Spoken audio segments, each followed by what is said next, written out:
And now on Radio 4, we present the return of a showbiz legend. Throughout his long and distinguished career, spanning some 5 decades, Count Arthur Strong has entertained and informed audiences as varied as the Queen at many Royal Command performances. A doyen of light entertainment, he has appeared with many unforgettable stars of stage and screen, like Jimmy Clitheroe. Join him now for this week's instalment of Count Arthur Strong's Radio Show.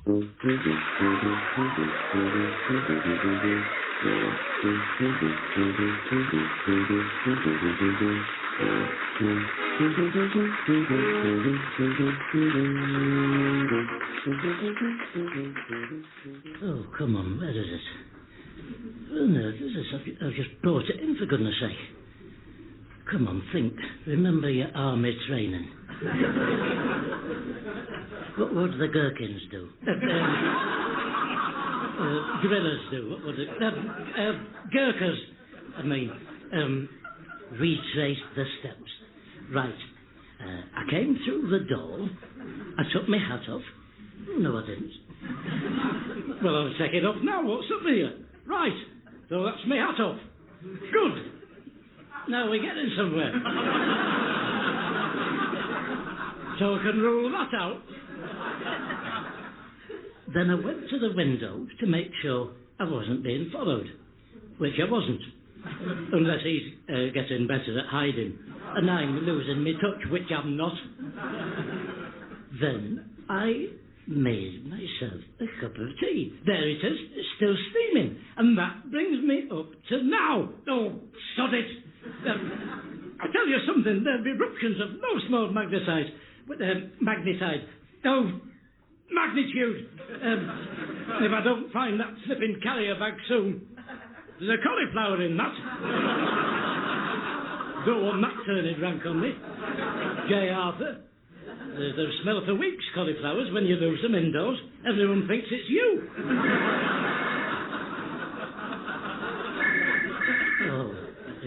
Now we're sitting to the... Hello? Hello, is that Count Arthur Strong? Might be. What's he got to do with you? It's Mr. Clark here from the chemists. You've left your... Don't tell me by enlargements of me and Danny LaRue have come back at last.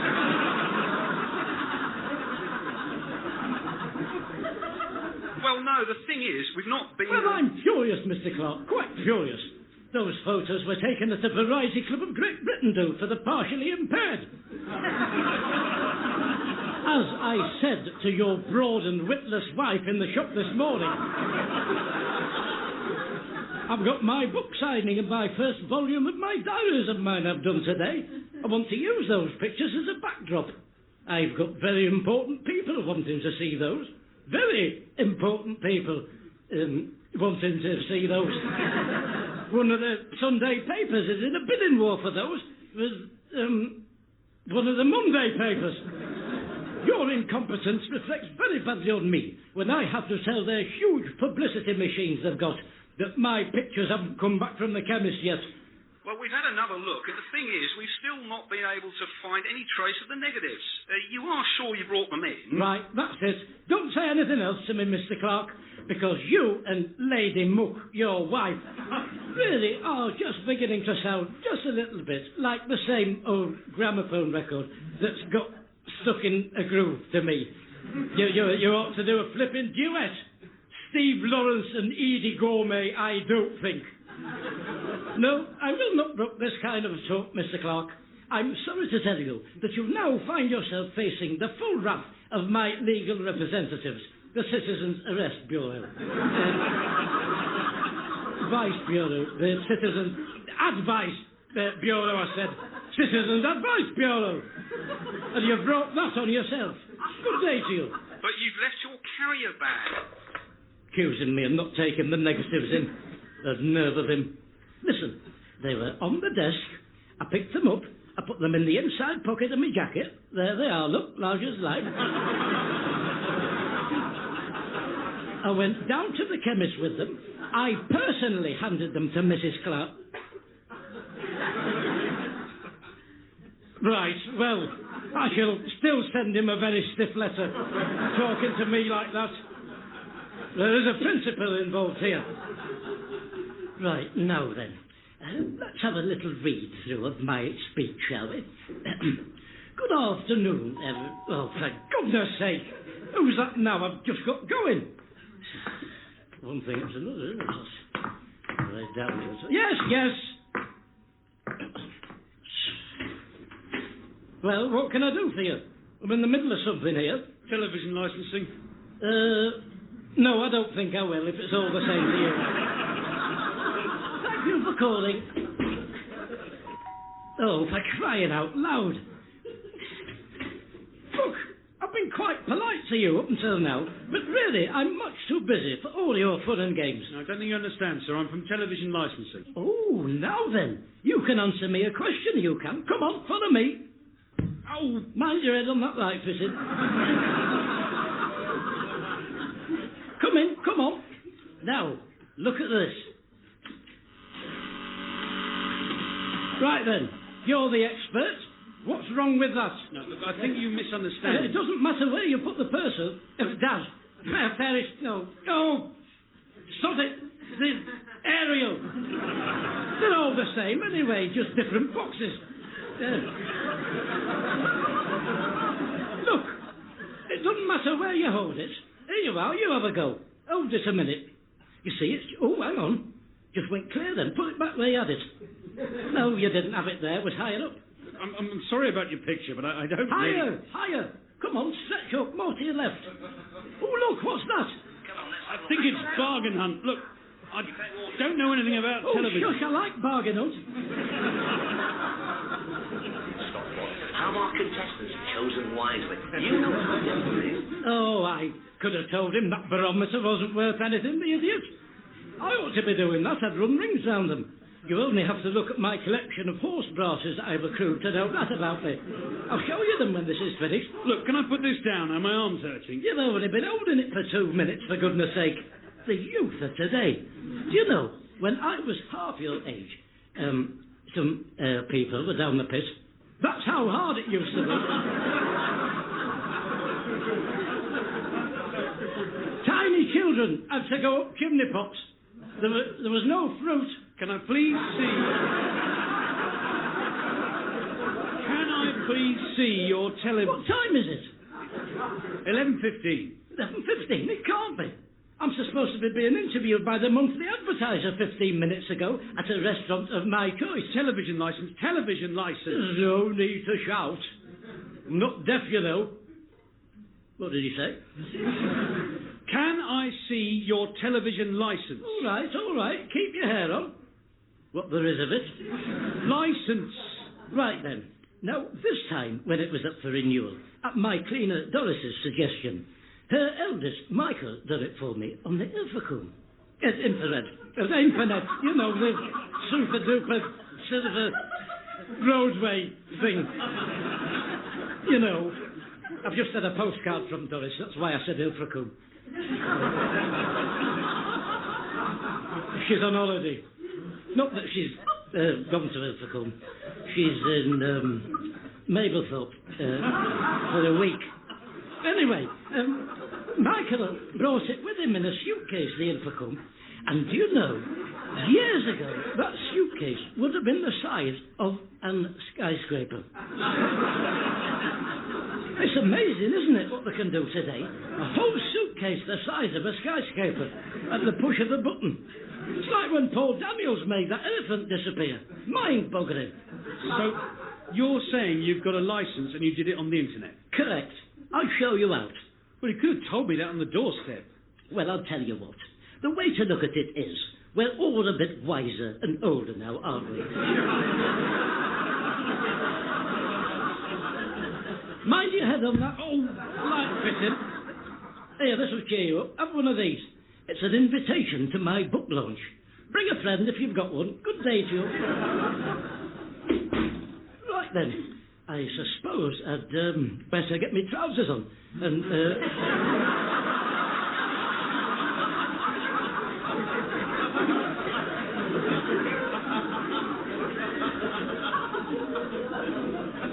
And get down to do my infocom. Interview.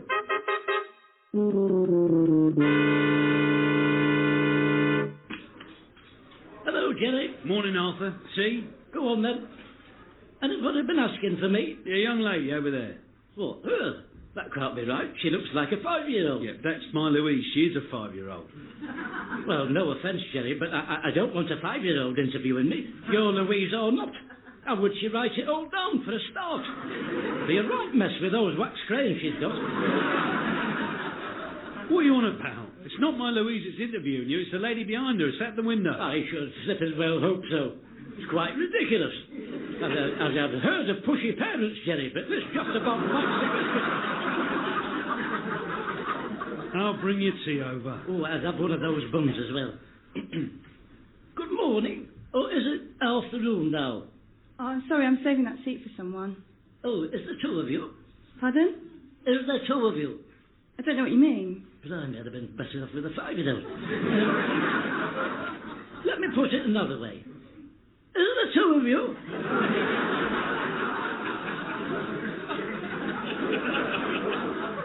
No. Oh, are you Count Arthur Strong? At your service. Oh, I'm so sorry. I thought you would be a bit younger. I am a bit younger. In fact, I'm quite a bit younger, thank you very much. I've always been taken for a lot younger than I am. I've got elastic skin like my mother had. They were all the same on that side of the family. My Uncle Ernest looked like a toddler right the way into his 70s.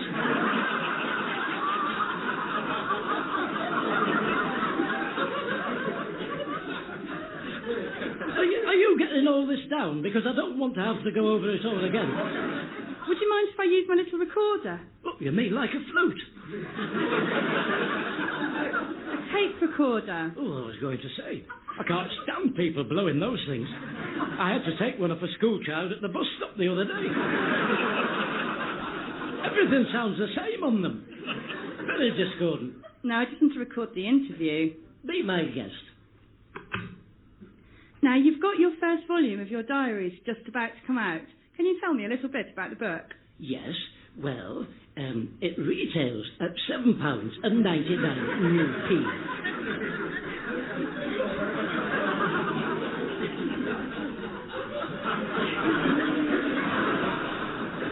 What can we expect to find in it? Oh, ever so much. Right back from when I started to keep a diary, all the way up until now. Can you give me an idea of what kind of thing is in the diary? Well, it's a diary. At the end of every day, before I went to sleep, I would write up what happened to me in that day. Do you not know what a diary is? Yes, I do, but what would you put in it? What sort of things happened to you? All sorts of things have happened to me. Use your imagination. Could you just tell me one? I don't know. I once wrote a book. I don't know. You're putting me on the spot now, aren't you?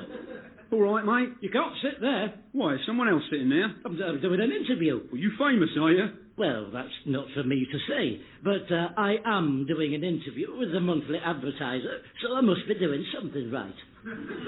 Well, you carry on. I'll just read my paper. Well, keep quiet then. Now, what were you saying, my dear, before we were so rudely interrupted? Can you tell me about an incident that happened to you that is in your diary, just so people who read this interview will have some sort of idea of what sort of thing is actually in your book? Have you written a book? Yes, I have, if it's anything to do with you. Yeah, I was thinking about writing a book. You wouldn't believe the things that happen on the building sites. Well, why don't you shove off and write it then? Then you can have your own press conference and stop interrupting mine. All right, Marky? Wazza! Oh, you can't sit there. Why not? He's doing an interview. Yeah, I'm not going to stop him. Here, do you hear what happened last night down the Bell? Oh, for crying out loud. Look, if you are going to sit there, you're going to have to be much quieter than that. Preferably not saying anything at all. Don't tap on the table. Perhaps should we do this another time? No, we'll do it now. Ask me a question. How long did it take you to write? Well, it's hard to say. They're my diaries, aren't they? It's taken all my life, up to now, every night, for about half an hour prior to Horlicks, and I haven't finished yet. Put that. You've mixed with many celebrities through your career. Do you mention any of them in your book? Congratulations, a proper question at last. Pigs might never cease. Yes, I do, is the answer to that. Where's he got to in my eclair? And tell me who, please. Well, let's see. Oh, there's so many. Anita Harris, I mentioned her. Oh, no, I took her out, didn't I? I had to take her out because she said if I told anybody about her wedding at... oh, no, it wasn't her. No, she is in it, Anita Harris. It was, what's the place I took out? You know, miserable woman off the sailing boat one. Not Hours Way, the other one. Captain Pugwash was it? No, Captain Baines was in it. You know. Oh, what is it? The leading line, yes, the leading line. Told you. It's all there, you see, all in there. My little grey matter working overtime, as John Parrott would say. Hercule Parrott would say. We watch that when it's on, Agatha Christie. Yeah, the wife likes him that plays Poirot. Oh, I was in an episode of that. I've sat in a car with him, Poirot. Do you know him then? Oh, yes, Hercule Poirot. We got on like our house was burning down. Razed to the ground. Absolutely nothing there now. It's a tragedy. Do you know anyone else off the telly?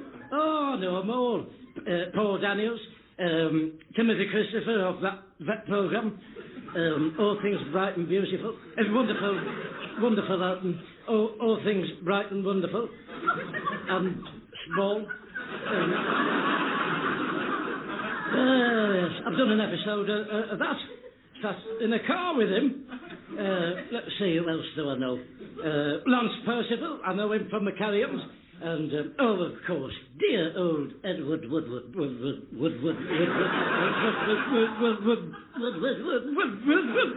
me on the back! Oh, for crying out loud! Never liked him. Time waster.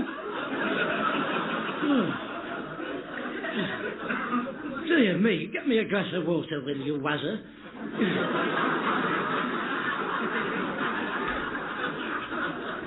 Oh, you're not going, are you? I think I've got all I need. Oh, well, if you're sure, because there's plenty more of that where that came from. Plenty more. I've a wealth of that sort of thing. I'm known for it, I am. Yes, I've always given a good interview. It'll look very good in print, what I've just said, because I know the ropes. Been there, seen that, done it, bought the ropes. Got the trousers and everything. Lovely to meet you. Thanks very much. It's been a pleasure, my darling. I'll no doubt be seeing you with the photographer, my book signing of mine. Yes. Oh, there was a bit of confusion over the address of the shop, though. The address I've been given is Wilf Taylor's Master Butchers. That's right, Wilf Taylor's Quality Meats on Whitfield Street. You're having a book launch in a butcher's shop? Well, Waterford's bookshop wanted a fortune. Nearly 3 figures. I told them, you can stick it, I said. Wilf's doing it for me for next to nothing. Well, it is nothing. Mind you, I did say I'd give him a book, so I suppose he's doing it for £7.99, isn't he? Unless I can give him one of those water damage ones out of the shed. I'll have a sort through him. Hey, I'll tell you what, when you think of the meat I've had off him over the years, I've probably paid for my book signing 10 times over in just the offal I've had. That's not even thinking about chops or belly pork, etc.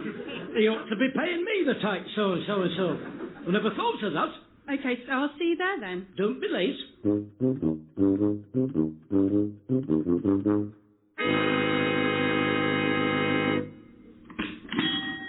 Afternoon, Harper. Wilf, haven't you set the table up yet? Just about to. Well, you want to get a move on. Well, sorry, Arthur, it's just that I've been by myself this morning. Where's your David? He's not turned in. Oh, he's a waster. You want to give him his mooching orders. His mail orders. Marching orders, for crying out loud. Oh, hello, they've started. Good afternoon, my dear. Yes, it is me in person, the author and writer, Count Arthur Strong. I bet you think you're dreaming, don't you? Well, you're not. Here, I'll pinch you. Ow! See? You'll be able to tell all your grandchildren you've had a personal audience with me and I drew blood, won't you? But I'm afraid you're a little bit early, love. We're not quite ready for you yet. Can you form a queue outside? Hey, what do you mean, form a queue? I've come in for some sausages. Oh, for goodness sake. Well, hurry up. There's a very important book signing on in here this afternoon. I haven't got time for sausages, woman. I'm a busy celibate, I am. Century boxes. Celebrity. I'm a very busy celebrity. Put the snack on that door. Don't want any more like her wandering in. And I was under the impression, Wilf, that we'd have some security out front. I've seen crowds turn nasty before for no reason. We don't want another Salmonella Rusty scenario.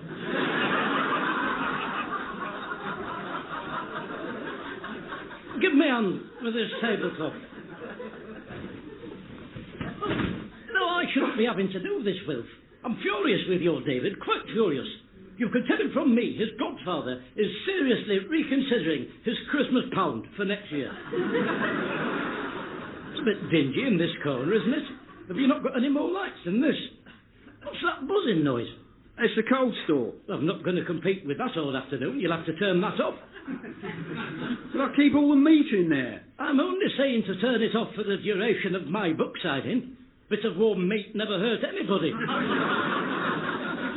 Ask the French.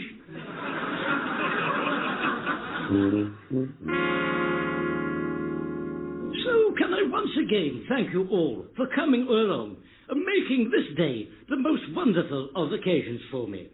Now, what I'm going to do is, I'm going to read an entry out at random, just to show you they're all as good as each other, my diary entries. Let's have a look. We'll do this one, where it's just fallen open. Ladies and gentlemen, Count Arthur Strong reads from his soon-to-be critically acclaimed book of mine, I done. Through it all, I have always loved. Thursday, September the June. Well, you've turned that sodding tin off. I have never in all my years known anything like it. Can we please have a little decorum, please, on the butchery side of things? Thank you.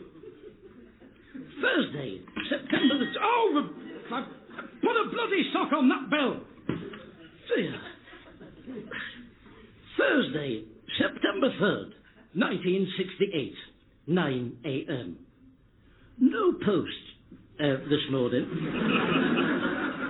Still raining. Get batteries.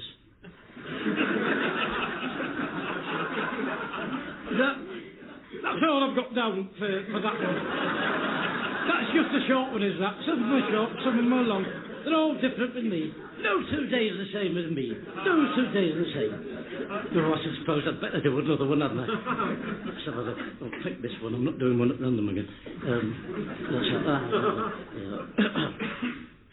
Wednesday, January the 7th, 1962. Great news. England have just won the World Cup at football with goals by Nobby Stiles and Alf Ramsey, which is marvellous news. Because there are so many people out on the streets celebrating, I'm almost late to arrive at the Adelphi Theatre for my show tonight. When I do get to my dressing room, my understudy, a spotty youth called Albert Finney, whose name escapes me, is already in his underpants with one leg in my show trousers. Would he be so fast to jump into my grave, I mentally note. We're doing a musical version of Bridge Up the River Kwai, in which I'm playing the Alex Guinness part, made famous by the Alex Guinness in the film of the same name. And everyone I know says I should have done the film instead of him. Though you'll not hear me saying that. What I will say is I'd have been a lot funnier in it than he was, and I'll just leave that there.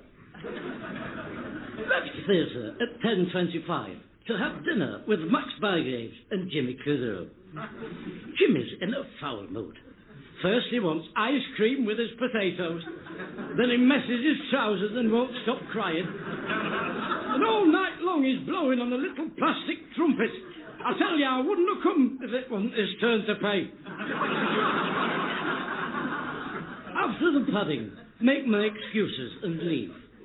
Fall asleep on the 31, awaken at terminus.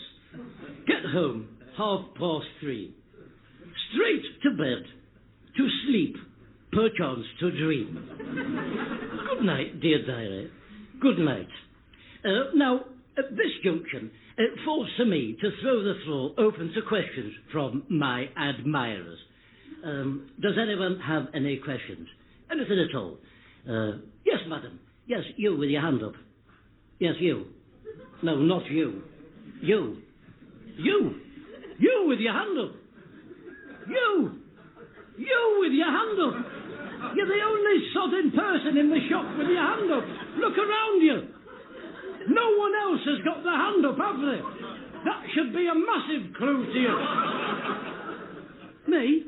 Oh, bloody Ray, put the flag up. Well, I just wanted to know, how much is your mincemeat? Oh, God, give me strength. Look, I've told you at the beginning it's nothing to do with me, the meat side of things. At the risk of repeating myself. It's nothing to do with me, the meat side of things. So I take it there aren't any more questions then. Right, fine.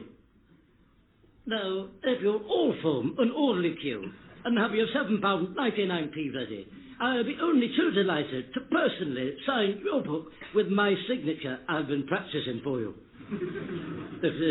If you've got a pen. Hello? One book, please. Oh, I can do you two if you're interested. For £16 we're doing that for. Special offer. No, thank you, just the one. Suit yourself. It's your loss.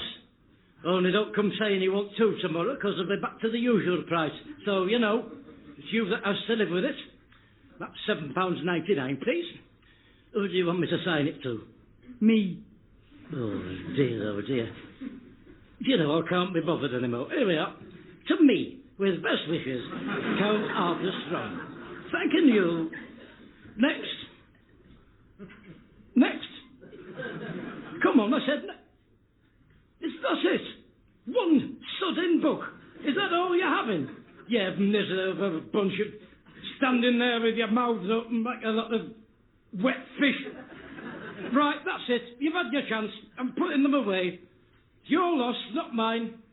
And I shall be expecting a full refund from you, Wilf, for everything I've laid out for. I'll drop by in the morning with a list of the meat I want by way of reimbursement. Good day to you. Come on, shift yourself. Coming through. Mind your backs. Come on, clear out. Appearing with Count Arthur Strong were Joanna Neary, Alistair Kerr and Dave Mountfield. The script was written by Steve Delaney and edited by Graham Duff. Count Arthur Strong's radio show was recorded live at Comedia Brighton, is produced by John Leonard and Mark Radcliffe, and is a joint Comedia Entertainment and Smooth Operations production.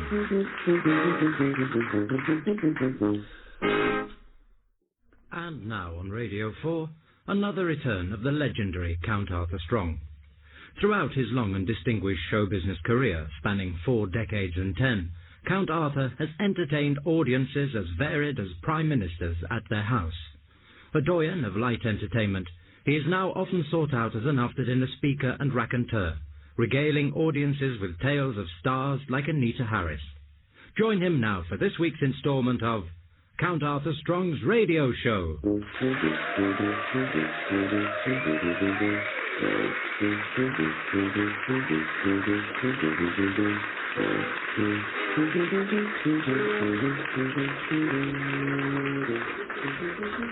Cashier number 2, please. Oh, dear. Oh, dear me. Just look at those windows. They've not seen a cloth, those haven't. Chamois leather. I don't suppose they have chamois leathers anymore, do they? No, it'll be a J cloth now, won't it? J cloth, T junction, U bend, H bomb. Oh, it gets on your nerves, doesn't it, the alphabet?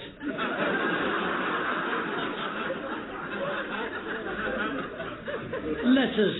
They might be all right for spelling. You try adding up with them. So, the needle pulling thread. Oh, that was a good film, that. The Germans chasing those singing children all over Australia.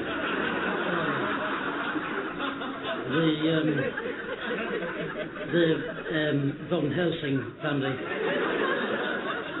Julie Andrews made them clothes out of the curtains. I don't know why she would do that. They're a well-to-do family. And anyway, it would be a foolish economy because she'd have to replace the curtains because of the blackouts. Hey? It's not cheap, curtaining. There was another singing nun, wasn't there? She had electrical guitar. Oh, right racket she made. You could hardly hear yourself think when she was on. Sister something she called herself. Sister Sledge. Sister Sledge. That's right. Sister Sledge, the singing nun. She was on Wogan, Julie Andrews. Oh, it was dreadful. Anyway, I thought nuns weren't supposed to talk. So, I don't know how that worked on Wogan. Must have got special dispensation from the Primus. The Primate. Pope John Paul George. And, who was the other one? Ringo! Ah, yes! Little Ringo.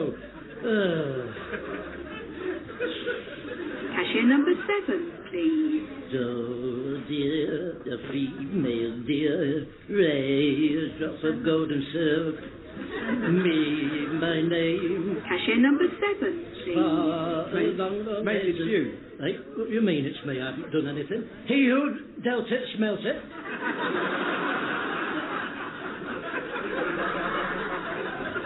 It's your turn. You're next.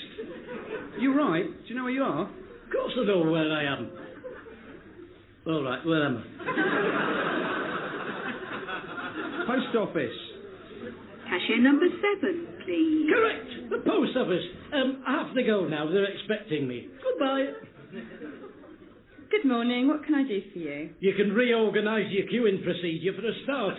Booth number 4, please. Booth number 1, please. Booth number 3, please. It's like the Battle of Britain out there. No one's a clue what to do. It's all for one and one for everyone, all for themselves. and the devil take the Hindenburg.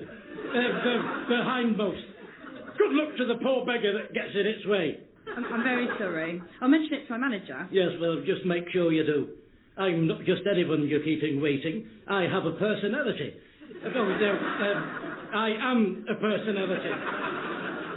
And we personality people usually go right to the front of queues. It's an unspoken thing. We have an unofficial arrangement, if you like. It's only because I don't agree with all that I find myself in this invidious position. I'm doing my cookery show on the Cablevision this afternoon. I could well do without having to listen to me all day. All this. To listen to all this. Are you on the television? Yes, I am, as if you didn't know. Why is it that you people always have to go through this silly rigmarole of pretending you don't know who I am? What programme is it you do? It's called On Your Marks, Get Set, Steady, Ready, Get Set, Leftovers. It's something like that. Look in the paper. I don't have time for all this constant hand-holding people expect me to do. And if you want to be on it, you'll have to write in through the usual channels. It's nothing to do with me. What side's it on? It's on the Cablevision, and I wish people would stop asking me that. Don't think I've seen that. Well, everybody else has, so I don't know how you managed to miss it. Right then, now I've got your full attention, I'd like, I've forgotten what I want now. I've been waiting that long. What was it? Oh, yes. 2 second-class wars, please. Second World Wars. Oh, second-class stamps. Stamps for letters. No need to look so surprised. There's nobody ever asked you for stamps before. I'd have thought that would be a basic part of your training. And that is the exact money, unless they've gone up while I was in the queue. Which wouldn't surprise me. Perhaps you'd express my displeasure to your manager on that front as well. Good day to you. Cashier number 4, please.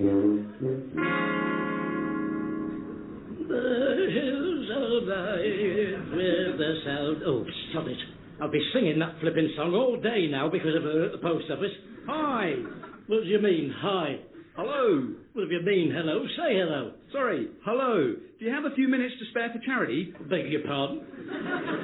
You got a couple of minutes to spare for charity? Yes, I do, if it's anything to do with you. I'm known for my good works for charity, I am. I'm full of good deeds for the weedy. For the needy. Do you know, I think I'm only truly happy when I'm surrounded by those less fortunate than myself.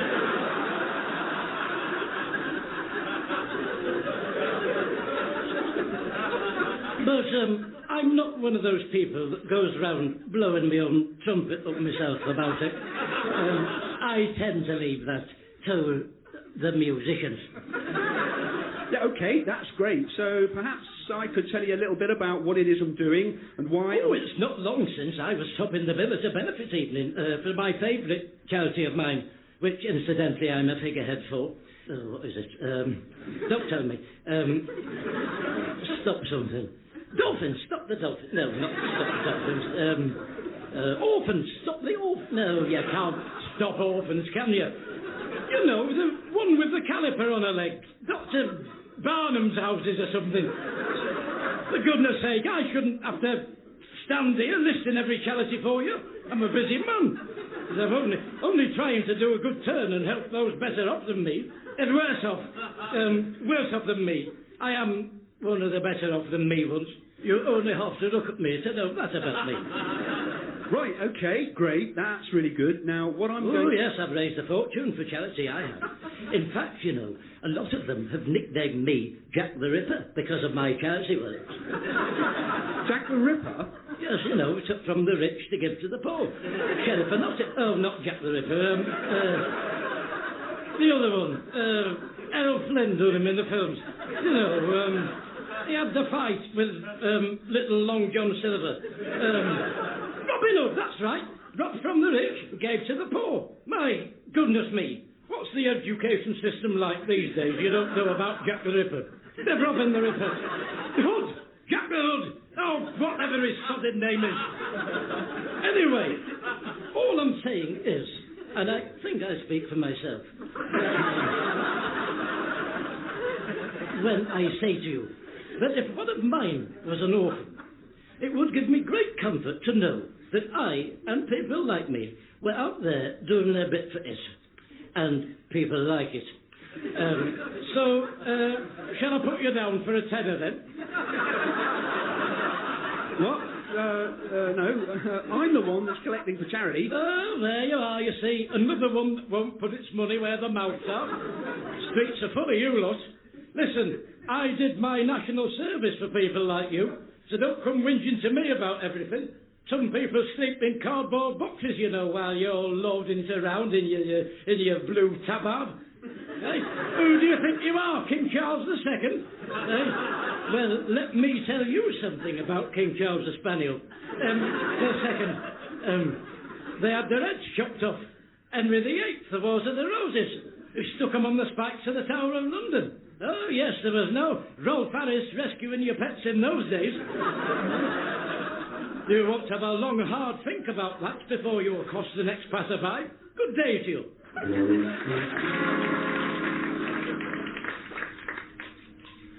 Hey, how's that then? Oh, you've shaved years off the back of my head. Oh, you've really superseded yourself today. Oh, have you got that little shaver thing you used to cut your nose hairs with? Oh, that sort of thing shows up on the telly, you know. Oh, yes, the camera can be a cruel mistress, Jimmy.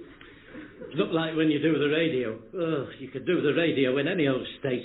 You ought to see some of them. Half of them look as if they don't even bother washing. I tell you, some of the archers haven't been near a flannel since they started on it. I've met one of them, Walter Gabriel. I sat in a car with him. He's dead now. Do ears need a quick trim as well? I can't see him from here. Well, of course I can't. I mean, if I could, I would be a freak, wouldn't I? The man who can see in his own ear holes. I'd have to be a contortionist. Mind you, Jimmy, I might make a bob or two out of it. You know, when I used to do my Memory Man act I used to do in the variety days, there was a contortionist then doing the circuit. Bendy Bob. Oh, yes. Not that he could see in his own ears. His act was, he used to squash himself into a suitcase. And do you know, after the show, he'd get someone to take him on the train as luggage. Oh, yeah. He saved himself a fortune, in fact. Well, he was doing all right until the great train robbery. Never heard of again. It's like what happened to my dear old dead pal of mine, Weaverly Bugle and his hoop of flames at the Bradford Alhambra. God rest his soul. I remember his last words. Put me out. I'm a flipping fire. Still he went as he would have wanted, up like a bazooka. They say there's still some bits of him on the ceiling at the Alhambra. They haven't the heart to wipe him off. A long enough ladder. Did I tell you I'm doing my cookery programme on the Cablevision today? Now, how do you get the Cablevision then? Well, have you got a television? No, of course I've got a television. Switch your television on, and, it's somewhere on there, I believe. Use your dial. I don't know. What do you think I am, the talking clock? What time is it on, then? Well, it's on when we do it. They release it out to people alive. I'm more to do with the artistic side of things, Jimmy. I can't really allow myself to get bogged down with all the minutiae of it all. I'm the cook stroke presenter, not the bottle washer stroke dog's body. I have people to do that for me. There you are. All done. 5 minutes, please. Right. Then I shall do my warm-up. Thank you very much. My vocal warm-up. My vocal warm-up. Many mighty men making much money on the moon chain. Red leather, lorry yellow. Red rubber, lorry yellow. Red ladder, lorry, hello! I rattled my bottles in many mighty men making much money.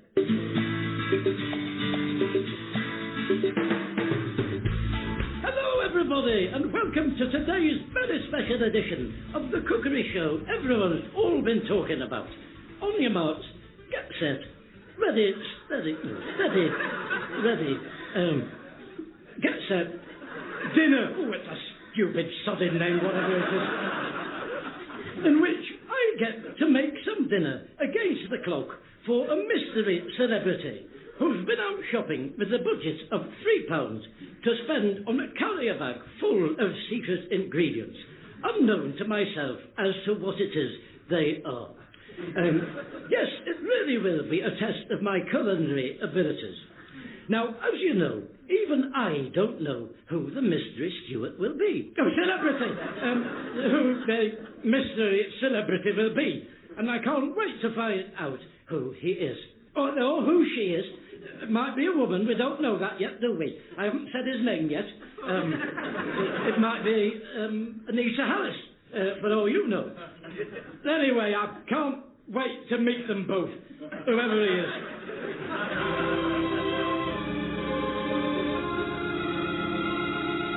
Oh, look, everybody! It's Stuart Unwin from Dad's Army. Yes, indeed. Stuart Unwin, who played the part of Private Bike's understudy in the wonderful Dad's Army. It's a pleasure to be here. We're delighted to have you. Tell me, a question everybody must ask you.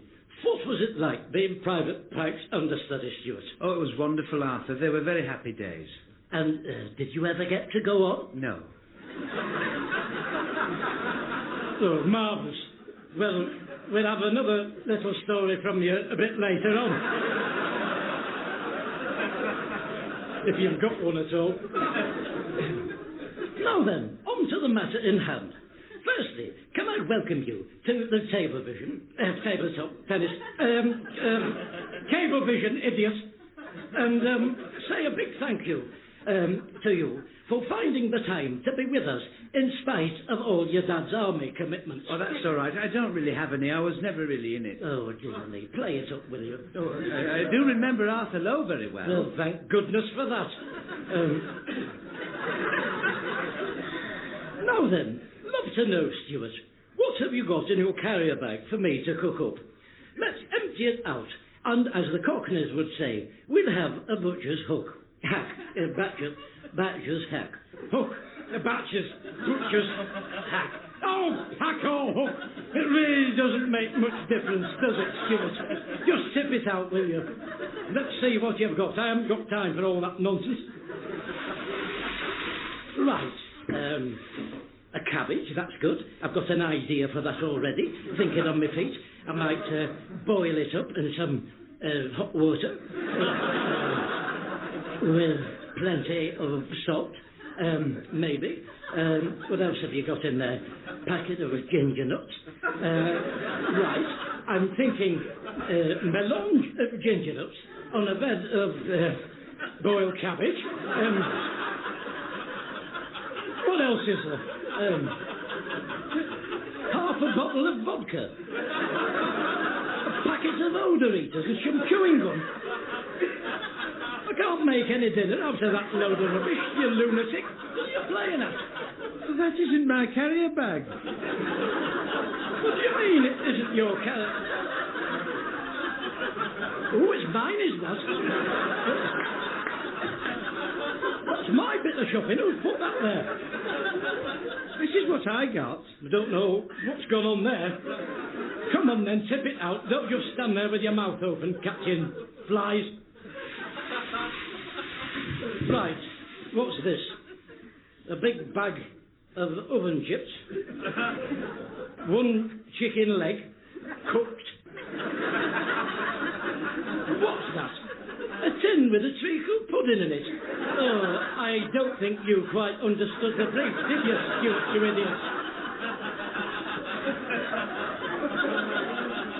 Well, you said to make it easy. The chips are done in 7 minutes.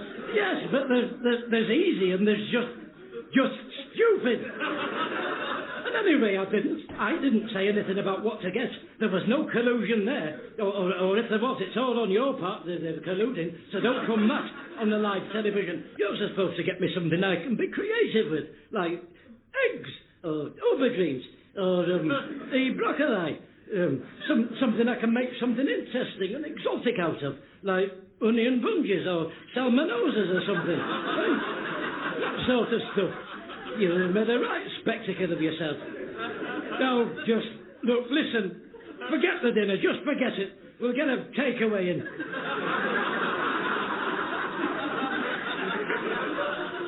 Shall I do my funny story? Not yet, just keep quiet. Right, we've cooked our lovely takeaway. And what we need now is to pick the perfect wine to go with it, to drink with it. Now, those of you who tune in on a Sunday to my religious affairs discussion thing I do will know that I am, in my spare time, a part-time lay preacher for my sins. And through all that, a position I hold, which I'm very proud and privileged to do so, is that of Honorary Chief Communal Wine Taster for the East Anglia Church of Arabia, something like that. And what I'd like to demonstrate to you is just how sophisticated my palate, or as I sometimes call it, at wine tastings we have at the church, for a joke, my Pontius palate. He's the one that fiddles while Rome burnt in your Bibles. Just how sophisticated my Pontius palate has become. So what we're going to do now is one of those wine tastings that blind people are always going on about. One of those blind wine tastings that people are always going on about. I've got a funny story about wine. I was in a vineyard in France many years after Dad's army had finished, and I was buying some wine, and the person in front of me, who I could only see the back of... Oh, I've not got to that bit yet. Dear me, I know this is going out alive, but really, they're going to have to edit out some of your bits first, live or not. Drifting on like an old fool. You haven't a clue about television, have you? With your constant erroneous interjections. You're like a thorn in my side, you are. Androcles in my loin, all over again. Now, this is where I part company with most of the other wine tasters you'd have heard of. Gilly, Oliver Reed, etc. My first rule in my wine tasting rule book is never, ever spit any of it out. Never, ever. Just to waste a good drink. In my opinion, whoever would tell you to do that is not a proper drinker. And frankly, Stuart, on top of everything else, it looks disgusting. So please stop it. If you spit on a bus, you can be fined, and they've every right to. It's filthy. Makes my blood boil. You stand waiting for one for hours, and then three who turn up at once, covered in spittle.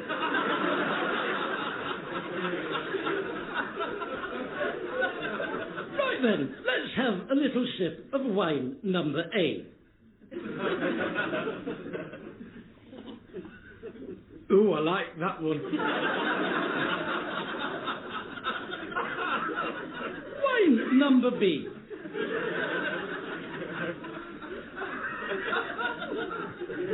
Ooh, that's nice as well. Wine number C. Oh, now, well, this is interesting, this. Because the third one tastes a bit like the first one and the second one. But with a third taste to it as well. Tell you what, let's have another little sip of one of them, just to see if I concur with what it is I'm saying. I was once in a vineyard in France, and when I was in the shop, the person in front of me, I thought I recognised the sound of his voice. Excuse me, thank you. I'm halfway through something here. It's hardly headline news, is it, to be stood in the queue behind Iggy Pop? Now then, when you've shaken hands with Ed Stewart in Summerfield, then you've something to write home about, Stuart. So, wine number A.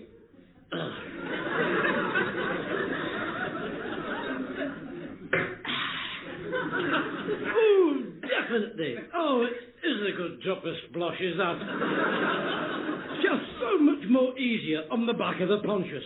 Let's have another sip of something. It's just so very important to me that we have just the right communion wine for our last supper slap-up takeaway we'll be sending out for in a minute. Here, you can do your story now whilst I have another drink to make my mind up definite. Once and for all again, what it is the best drop of drink on behalf of the consumers. There we are, down the hatch. Look out, son, here it comes.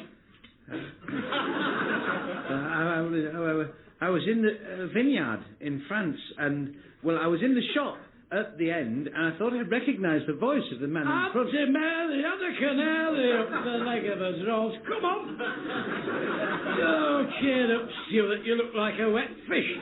Look like a bit of Finny haddock. I know the flippin' music as I do. How to fondle a woman. Da, da, da, said the wise old man. That's from that film, Richard Harris. Who's your father? Who's your father? Who's your father, referee? You have got one, you're a bastard. I'm afraid we seem to be experiencing some technical difficulties. Please bear with us and we'll try and sort it out. In the meantime, some music.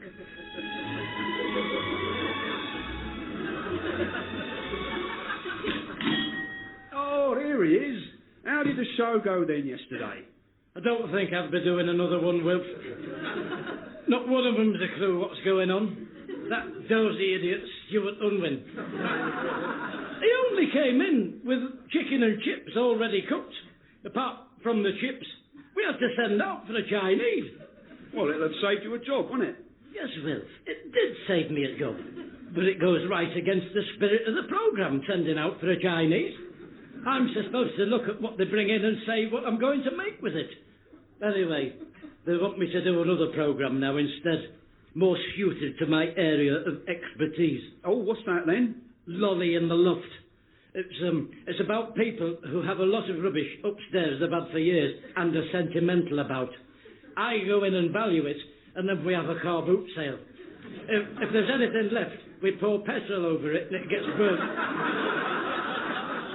Then all the friends come round and have a barbecue on it. It's about moving on. It's what they call psychological. What's the best sort of meat for a headache?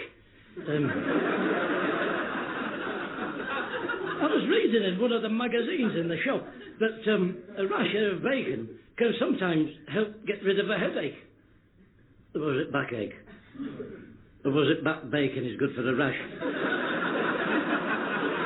Oh, sod it, I'll have a lamb cutlet.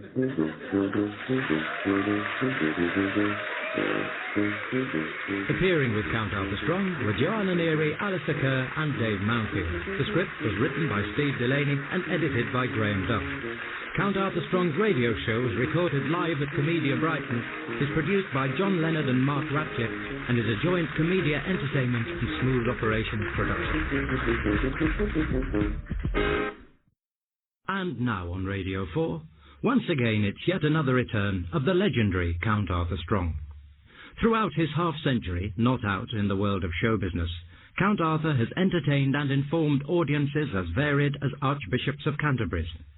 He is repeatedly sought out as an after-dinner speaker and raconteur, and twice worked with Jimmy Clitheroe once.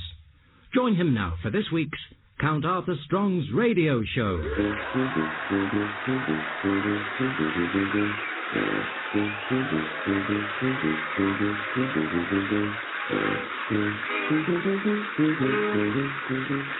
Is that it then, love? Right, your liver is £1.40, your kidneys £1.10, and that will be 50p for your brains. Now, morning, Arthur. There's a fly on one of your pork chops. That's not a very good advert, is it, Will? Here, I'll spot it with my monthly advertiser. Aha! Got it, little devil. You might want to think about reducing the price of that one. Well, I'll probably throw it out now.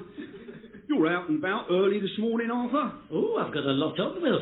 I'm doing that radio play I was telling you about today for the BBC, or as we call it in the business, for a joke, the British Broadcasting Association. Copacaster. Oh, the British Bird Coping. The British Corpse Burning Cremation. Assastication. Corpse Burning Assastication. No, that would be the BCBCACBA, wouldn't it? What's amusing about that? Anyway, if I can get a word in. I saw the producer of it the other day, remember? What, him that tripped over? Yes, well, that was nothing to do with me, so don't start all that up. You hope to get your fingers right before you start pointing all the facts up. Anyway, I have to come down here first to take a pair of shoes back. My pair of deck shoes. They're all I can wear in a recording studio. The static becomes an issue if I wear anything else. You know, if I wear a nylon shirt, when I pull it over my head at the end of the day, I light up like a Christmas cracker. Tree! Christmas tree! Lights! Tree lights! Oh, you know full well what I meant, so don't come that. Are you sorted out then now? No, thanks to him in the shoe shop. What's his name? The spotty youth. You mean the tall spotty one or the short spotty one? The fat spotty one. Here, I've written it down. I'm going to report him to his superiors for his insolence. There you are. Name. Bruce Willis. Told you? Yes. He said, we haven't done any deck shoes for 6 months. We only do them in the spring, so I don't know when you got these. I said, listen, when you're paying the best part of £4 for a pair of shoes, you want them right. What's up with them? Oh, the stitching's gone on the left-handed one. I said to him, for another thing, apart from the comfort issue, they're supposed to be deck shoes, those are. How do you think I'd get on a round-the-world boat race with my shoe flapping off my left-handed foot, battling the treacherous currents round the Cape of Good Fear? Good home, good day, good hope, Cape of Good Hope. Anyone knows that's what they sail round. I said Sir Francis Drake will be swimming in his gravy.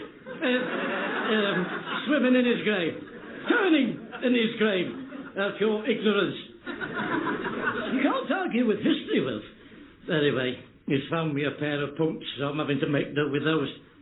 Right, well, I'd better get off to my rehearsal. If you're throwing that pork chop away, you might as well give it me. I'll not stand by and see good meat go to waste. I'll run it under the tap.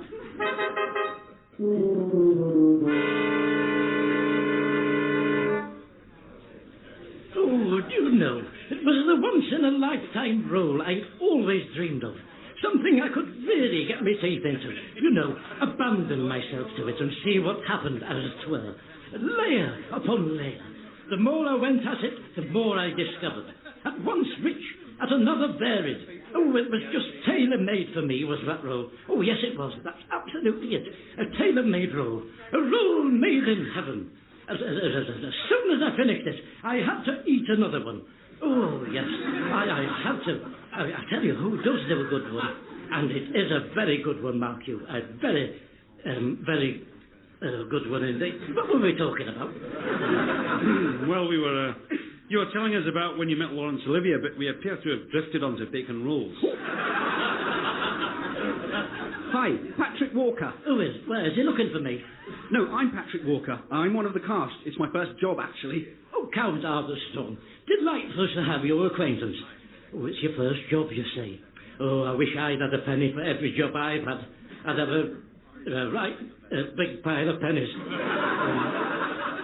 With every job I've had. I'd have to bag 'em up. Hey, I'll tell you something. The post office won't take bags of change anymore, if you're thinking of taking any in. I said to her, I shall take my custom elsewhere, which is all well and good until the parcels are post. They've got you over a barrel then. That's what they prey on. But that's not for you to worry about, Philip.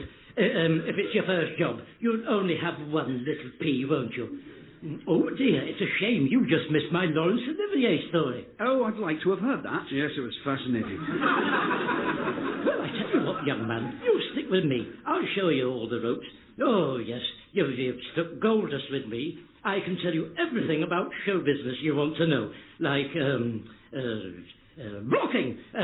That's when you have to block your moves so you don't bump into furniture and children, as we like to put it. And furthermore, you must never work with furniture and children as well. Animals, I mean. Furniture and animals. I don't know why, but we always say it. So, that's interesting.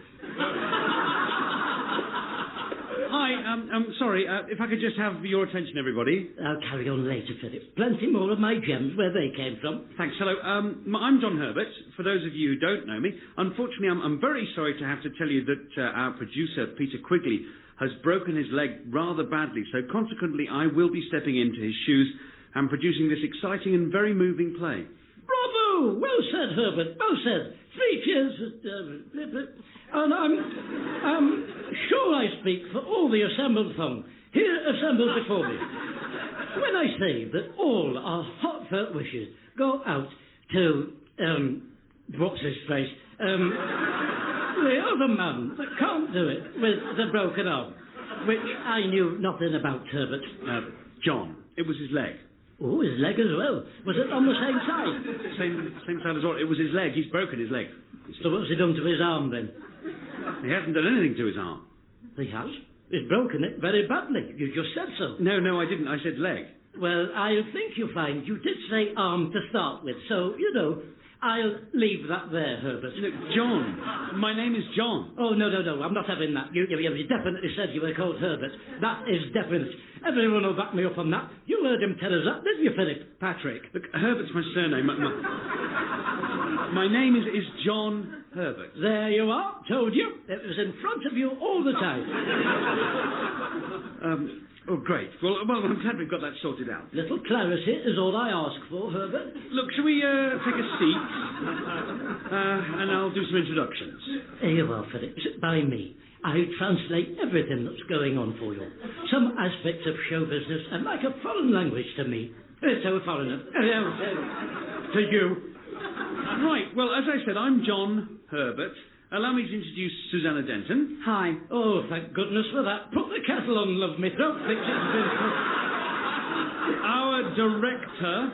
Pleased to meet you. Two sugar. Ooh. Aha! Got you there, didn't I? Hey, come on. Be honest. You see, I've broken the ice now, Philip. I've rather cleverly put everyone at their ease. With a joke about the, what did you say her name was? The tea girl over there. Tea person. Oh, tea director. Director of tea. And, I'd have done that even if you're a man, love. So don't come that. Seriously, though, Bert. Who is doing the tea? There is a genuine point to be made there, through all the mirth. There's a vending machine, I believe. You can help yourself. Now, can I just quickly say a few words before we dive into tea? Oh, of course. All ears. Shush up, everybody. Come on. Shush up and listen to Bert. Look, I'd just like to say that I, John, am very much looking forward to working with you all. Susanna. Hi. Hello, everybody. Great to see you all. I don't really have anything to say at this point. I'd just like to get on and start the read-through, if that's okay. Did you want to say something? Well, Herbert did infer that we might be having a hot drink after his few quick words. Jaffa cakes may also have been implied. I know they're my biscuit of choice. Well, I would like to get on. Oh, I'm only thinking of everyone else except me. An army marches on its stomach, doesn't it? Keep the troops happy. White cliffs are over. Deutschland über Allied carpets. That sort of thing. Well, trench foot, that's another one.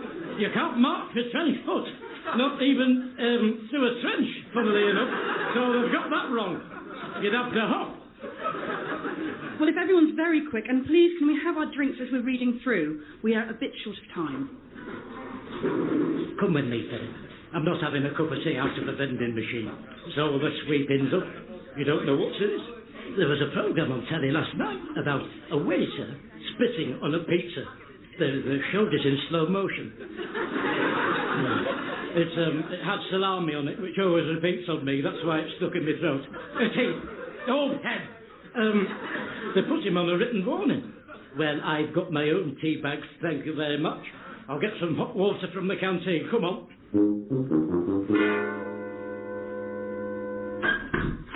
So I said to Lord Delphont, put your money away, Bernie. It's no good in here. This one's on me. Well, thank you for joining us. Oh, you're not waiting for us, I hope. What page have you got to? We haven't actually started yet. Oh, well, I'm needing to rush in the lavatory now. I'll be regretting that in half an hour, Sandra. But that's just me all over, is that? I don't want to let anyone down. Just let me get settled and I'll be with you. Right, put my drink down there. Now, would you like me to read the stage directions for you? Would that be a help? No, I will, thank you. Now, although the play was written in the 1920s, I want to bring it... Hold on, just get my pen out. Where's it gone? It's in here somewhere. It does sometimes do that, slip inside the lining. Oh, hey, I've been meaning to have that invisibly mended, but I'm having trouble finding the invisible tailor to do it, because I can't see him. Oh, dear. Oh, only joking, everyone. I know there's no such thing. How would you know he was in his shop for a start? Oh, come on, you sodding pen. Where are you? Oh, here we are. Got it. Oh, no. What's that? It's a float. A little bob float. Well, how long that's been in there? I've not been fishing for years. I know the last time I went fishing. I remember it very well. I was fishing a stretch of the River Don and I lost my watch. Casting in. It flew off my wrist. I was ledgering. A fascinating story. I look forward to when I have the time to figure out its relevance to the read-through. Now, if I can concentrate... What's doubly galling is, it was an automatic one, so it's probably still going with the current and everything. And that's my watch, is that? Still going to rub it in even more. I can understand how it would be upsetting. Now, if I could just say, what I want you to have in mind as we begin is that this play was written just after the First World War, but its relevance is... Anaconda, it was. No, Anaconda. Honda. Cobra. Secunda. Russian precision. 17 jewels. Had 3 little dials on it. Tells you what the time was in New York, Paris, and... Right, okay, everybody. Perhaps we should just focus, please, and have a stagger through. Oh, no, don't tell me. It's that island where all those fat people live that were in mutiny on the Bounty. The men wear skirts. Halifax? No. Honduras? No, it wasn't that. No. Please, take my pen. Oh, thank you very much, Herbert. Yes, that Anaconda was engraved on the back and everything. To Bill, from Agnes. Don't know who they were. It was on there when I found it. Do you know, I never had it polished off for sentimental reasons. Look, if you don't mind, we really do have an awful lot to do. Hawaii! Told you! Hawaii! They're 6 hours ahead. Or is it behind? Oh, this is a nice pen. Must have cost £1 or £2. Yes, it was a gift. Oh, well, you'll find this interesting then, Herbert. I did used to have what they call a space pen. Now then, you can write upside down and underwater with them. The astronauts had them on the moon. It said that on the leaflet that came with it. I don't know what they use them for up there. Maybe postcards, probably. To the wife and kids. I never tried it underwater, so I could not, hand on heart, endorse whether that's true or not. They do, however, work upside down. I did do that with it. I wasn't upside down like an astronaut. I held a breadboard above my head with my left hand, as a result of which I had a crumb of nimble in my eye for a full fortnight. Anyway, I rested a bit of scrap paper on that. I wrote my autograph on it. It's probably worth £1 or £2 now, that breadboard. Please, can we get on? Have a meeting with Kenneth Branner's assistant secretary at 5 o'clock. Oh, you mustn't keep Kenneth Branner waiting. Say hello to him from me, will you? Ask him if he's forgotten that £5 he owes me. Yes, I was just thinking we should get started, because it's not getting any earlier, is it, Sandra? It's not my job to interfere, though. Really? Can someone time this? Right. Simon and Judith are in the living room of their large house in the country. There is a tension, something unspoken between them. Simon looks out. What have you got your hand up for? I want to say something to you, and I didn't want to interrupt you. What is it? Well, if what's between them is unspoken, it'll not make very good radio, will it? But it's... Look, it's just a figure of speech, isn't it? All I know is, if I was looking at the Radio 4 in the Radio Times, and it said they were putting on an unspoken play, it's a very remote possibility whether I'd bother tuning in or not. And I'm in it. So... That's all I wanted to say. Make you aware of that, Sandra. Susanna, we will word whatever we put in the Radio Times very carefully. Happy? Just as well to clarify these things, isn't it? That's all I'm saying, Sandra. World wars have started from little misunderstandings, and look what that's led to. A world war. Right, thank you. Simon and Judith are in the living room of their large house in the country. There's a tension, something unspoken between them. Simon looks out of the window and... Look, what have you got your hand up for again? Well, Sandra, I'm sorry to stop you again so soon, just when you've got going. But according to the clock on the wall, it's almost 1 o'clock. And going by what my schedule says, that's lunchtime. Now, if it were up to me, I'd say, let's carry on. Let's carry on. Let's push on through and get the flipping thing done. Battle of Britain. But unfortunately, It's what the unions have deemed as a necessary meal break. You know, like long-distance drivers, so they don't do a pile-up. In fact, they have to have a little sleep as well, which I'm not advocating we do. I just grab 40 winks as and when I do. It'll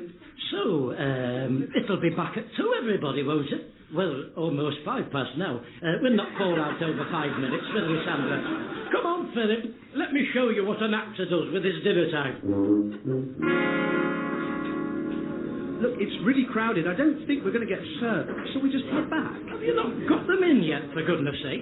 Oh, you better get 2 cases as well in case we don't have time to get another. Come on, Philip, impose yourself.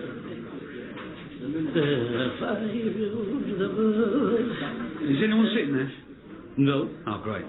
Excuse me, that's someone's seat. You just said there was no one sitting there. There is no one sitting there. He's at the bar. That's him, Philip. What about that one? Well, you'll have to ask at the bar stop if you want a definitive answer. But if you're asking me for my observations, I would tell you that in the time I've been here, I have not witnessed anyone taking advantage of it. So, all things considered, my advice to you would be to sit on it with a fair degree of confidence that in doing so, you will not be... Oh, forget it, mate. Stand at the bar, only call in for a quick pint. Enjoy your seat. Suit yourself. Hello, here he is. The wanderer returns. Don't you think we should be thinking about getting back? It's not 2 o'clock yet, is it? It's 5:02. Oh, you've got a lot to learn about radio. Oh, look, they've got a karaoke machine.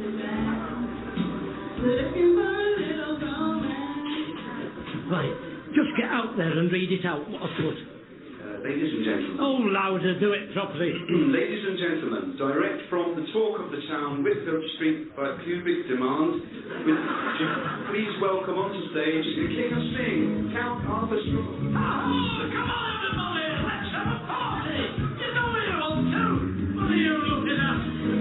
Come on, that's it,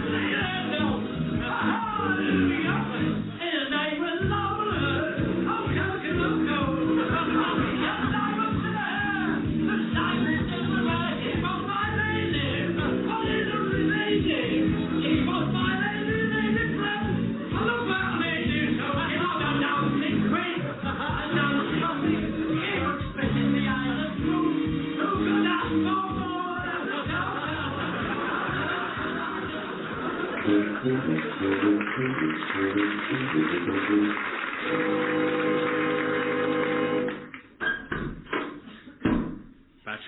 Patrick, are you all right? Yeah, good. Yourself? I don't really drink, you know. That is the thing, you see. Yeah. It's my first job. Has anybody seen Philip? Oh, that's where you are. For goodness sake. I wondered where you were. He said he was going to be sick and rushed out of the pub. The canteen, restaurant, compliments to the chef. Lovely menu. Have you eaten there, Herbert? Has anybody eaten there? Oh, it's smashing. There's a mixed grill is to die for. Oh, look at the state of you. Sorry. It's not me you've let down. It's yourself and all the people in this room. As his mentor, Sandra, could I, on Philip's behalf, profoundly apologise for the state of him? They just can't hold their drink, the young ones. Food! They can't hold their food, can they? Oh, don't get me going and not being able to hold your food.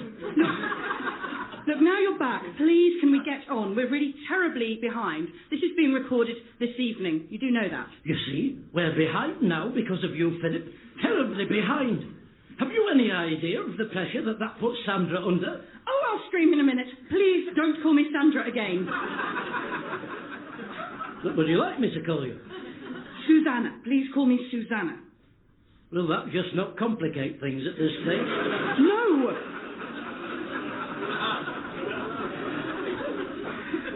Very well then, Susanna. Right. Time this, please. Simon and Judith are in the living room of a large house in the country. There is a tension, something unspoken between them. Simon looks out of the window and speaks.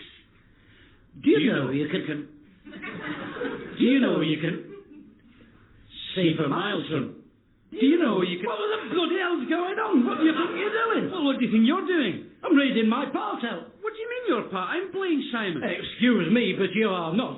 I've been engaged to undertake the role of Simon. Well, that's ludicrous. For one thing, he's only supposed to be 19. I've got news for you, nitwit. It's radio, is this? What they don't see, they don't know. For a kick-off, they've had 10 different Jack Woolies in the Archers since it started. And they've currently got 2 different Linda Snells as well, who do alternative scenes. And there's been at least 3 different Sue Lawlers in Desert Island Disc, to my knowledge. 2 woman ones and a man one, so everyone's catered for.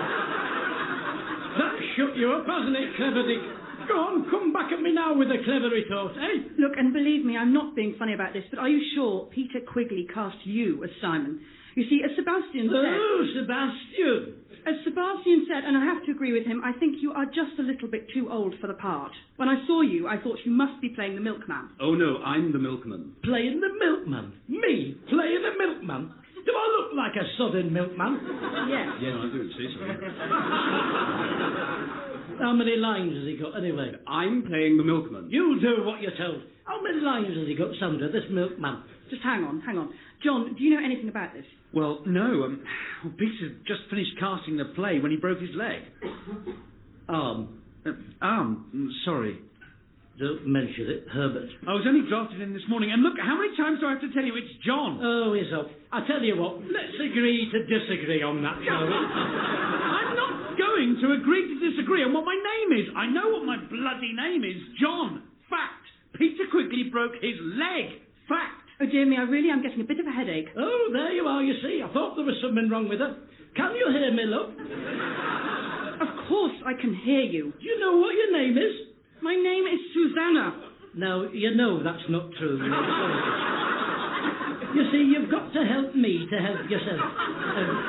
I'm afraid, in my opinion, Herbert, she's suffering from all the symptoms of mass illuminations. It's an open and shut textbook, a casebook, bookcase. She'll have to have complete bed rest. You'll have to replace her. I'll do nothing of the sort. Look, just stop it, okay? Just stop this now. Sit down, everybody, sit down. Hello? He's gone as well. Mad as a hatter, the pair of them. Peter, thank you very much for calling. That's okay. I hope you're not feeling too uncomfortable. There's not fooling me. There's no one on the end of that. Well, a bit sore, you know. How are things going? Not too good, actually. That's never a telephone. He's just got a glasses case and stuck some shirt buttons on it. You seem to have cast 2 people in the role of Simon. No, I haven't. Well, we've got 2 people here, and they're both under the impression that they're playing the part. I cast Sebastian Fielding. What about Count Arthur Strong? Him? I wouldn't cast him in anything. He's a lunatic. It's because of that bloody idiot I broke my leg. I'm considering legal action. Really? You're considering legal action against him? Legal action? Right, this has gone on for too far enough. It looks like it falls to me to wrestle this lunatic to the ground. Philip, you circle round from that side, and I'll get him from here. We'll do a pincer manoeuvrement on him, like they did in Zulu. Come on. Hark, I hear the poet dancing for seeds. Come on, Herbert, I don't want to hurt you if I can help it. Men of Holy Ghost. Ow! My bloody leg! You've broken my bloody leg. Well, it was your own fault. I tried to tell you, but you wouldn't listen, would you? I'll come back when you've all calmed down. Ta-ta! Come on, Philip.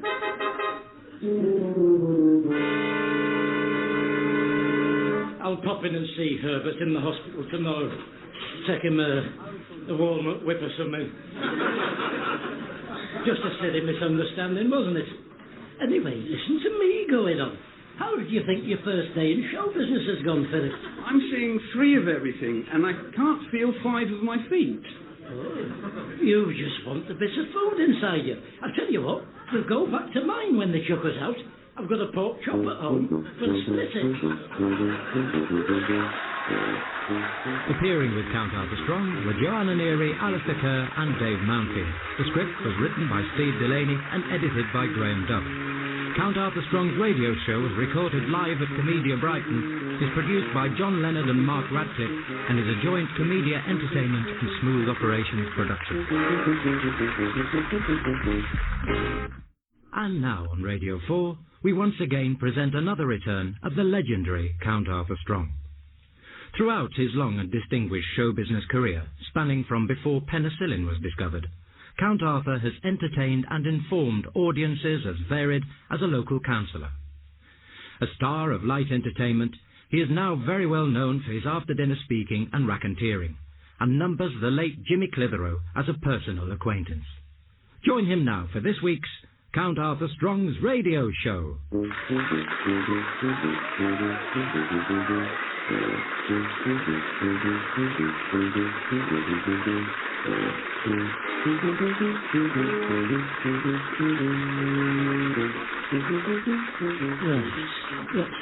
have a look at this manual. What do we want then? Installation. Standby button. Right, well, I'm standing by the button. Press the standby button. Oh, well, they ought to make that a bit clearer. Press the standby button to ensure the VCR is in the correct mode. Oh, this must be one of those idiots' guides they talk about. Why anyone would pay good money for a guide written by an idiot is a mystery to me. Press the standby button. Oh, for crying out loud, that's all I need, isn't it? Up to me neck in it. Yes, I know, thank you, I'm not deaf. Street cabs. What? Street cabs. Street cabs? Oh, no, you've come to the wrong place. They're on Whitfield Street are street cabs. I've used them myself many times. That's how I know where they are. No, I'm from street cabs. Well, you should know where they are then if you're from there. I do know where they are. What are you asking me for? I wasn't asking you. Yes, you were. No, I wasn't. Well, excuse me. You're asking someone, and there's only me stood standing on my own doorstep, standing here for all to see. No, I work at street cabs, and I've... Look, I haven't got time for all this. You might think you're hilarious down the pub with all your friends slapping you on the back, telling you how wonderful you are. But I'll tell you something. I think you'll find it's always your round, isn't it? Right? You see, that's the sort of people you're surrounding yourself with. Acolytes and hangers-on.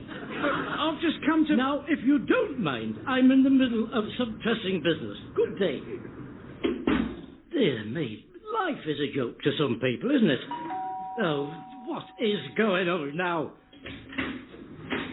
Look, I think there's been a bit of a misunderstanding.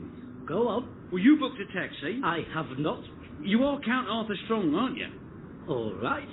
Just for the sake of argument, let's say I am Count Arthur Strong. Where is it I'm supposed to be going, Clever Dick? The Women's Institute on Bayswater Street. Blimey, is it time for that already? What time is it? It's 7:45. You want to be there at 8? Oh, well, I'd better get my things together. Hang on a minute. I haven't had any breakfast yet, so that must mean... No, it's not 8 o'clock in the morning you're supposed to be taking me there for. It's 8 o'clock tonight, you idiot. Oh, no, it's definitely this morning. It is not definitely this morning. I made the booking myself, so I should know. I'm giving a talk about my life in show business to them. I'm not going to do that at 8 o'clock on a Tuesday morning, am I? Well, what do you want me to do? You'll have to come back. Well, I don't know whether I'm booked up or not tonight. Oh, well, in that case, if it's more convenient for you, take me now. I'll do it to a room full of empty people. Yes. As long as you're all right. Here, let me solve the conundrum. I'll make my own flippin' transport arrangements. At least then there's a glimmer of hope I'll get there at the right time. And tell street cabs to expect a telephone call regarding compensation for all the medical torment your intransigence has caused me. Good day. Where they keep getting those half-wits from at that taxi firm? Not one of them's a clue. What was I doing? Oh, here we are. This flipping manual. VCR. You know what sometimes happens in these manuals is the Japanese do their own translating. So by the time it gets to us, it's all back to front and the wrong way up. It's like Hebrew. They start at the back of the book and end at the beginning when they're writing. It's just the same thing. Oh, it would spoil a whodunit, wouldn't it? There's no point bothering. What's this? If problems persist, contact the helpline on 0845. Right, now we're getting there. Thank you very much.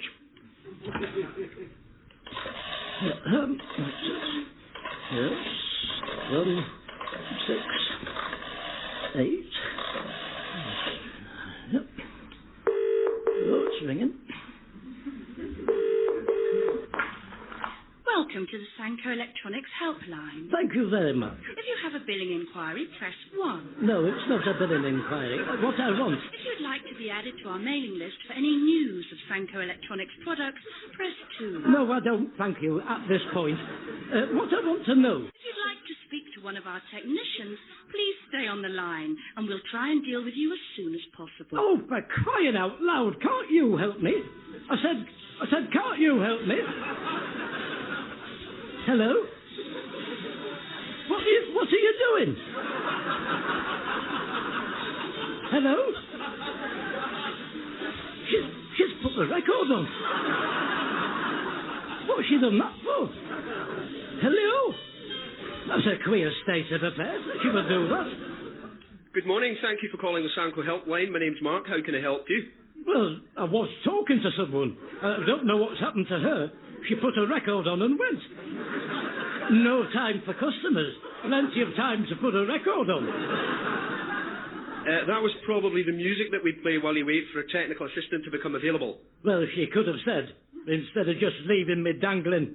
You can tell her from me when you speak to her that I think she's been a bit rude in her behaviour. Right. Yes, there's just a little bit of a hint of an altitude problem going on there, if you ask me.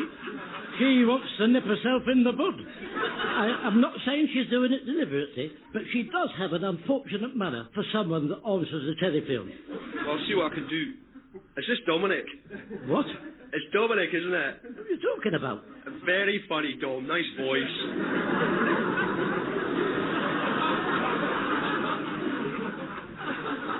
What? Dominic? Who's Dominic? It's Count Arthur Strong here. Oh, really? Yes, really. I've got a query for you regarding some electrical equipment I've recently purchased. Yeah, go on then. Right, listen to this. Press the standby button to ensure the VCR is in the correct mode. If not, please perform the VCR reset procedure. Right. Well, for a kick-off, where's the standby button? Well, it depends what video recorder you've got. Video recorder? Yes, it varies from model to model. Video recorder? Yes, VCR, video cassette recorder. Oh, no, Dominic, you've got that wrong. What do you mean I've got that wrong? Well, it's not a video recorder I've got. It's an electric toaster.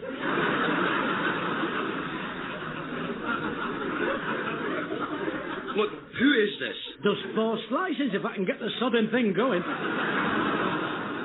What are you reading from a video recorder manual for if it's an electric toaster you've got?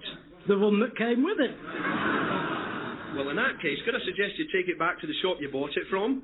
Didn't get it from a shop. I got it at a car boot sale. £2.50 they were asking for it. Guess how much I got it for? £2.30. Oh, yes. I've always been a good barterer, I have, Dominic. Look, I don't know... Oh, it just comes natural to me. You know, when I was in the Middle East doing my national service for my country, they all used to look to me to do all the bargaining for them in the bazaars. Taffy, Flogger, Windsor Davis, Melvin Hayes, Lawrence of Arabia. They used to say I could sell camels to the igloos. Eskimos. Ice cream to the igloos. Oh, sod it, you know what I mean. They used to say I could sell ice cream to them. 99s, oysters, chalk ices, that one where they're in a gondola. Oh, yes. Hey, I'll tell you something else. You never see a Mr. Whippy Van these days, do you? Do you know why? Why? It's the ice cream wars, Dominic. The Italian mafia. They've got their testicles everywhere. Oh, yes. It was in the paper. Hey, it's like what happened to Glacier Mints, isn't it? I know who's put you up to this. It's not very funny. It's a shame you haven't got anything better to do. I'm going to put the phone down now. Oh, hang on a minute. Before you go, How do you do the reset procedure? At least you can tell me that. I've not had any breakfast yet this morning. I had to put a slice of nimble in an hour ago and it's still not popped up. Hello? Outrageous. What kind of after-sales service is that? Oh, there were old nods and smiles at the boot sale when they sold it me. I suppose I'd better get down the cafe then. Doesn't look like I'll be getting any toast out of that thing this morning, does it?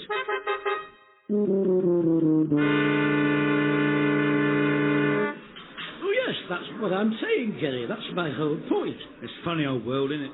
And you don't see Mr. Softy Vans as well. Greensleeves, they used to play.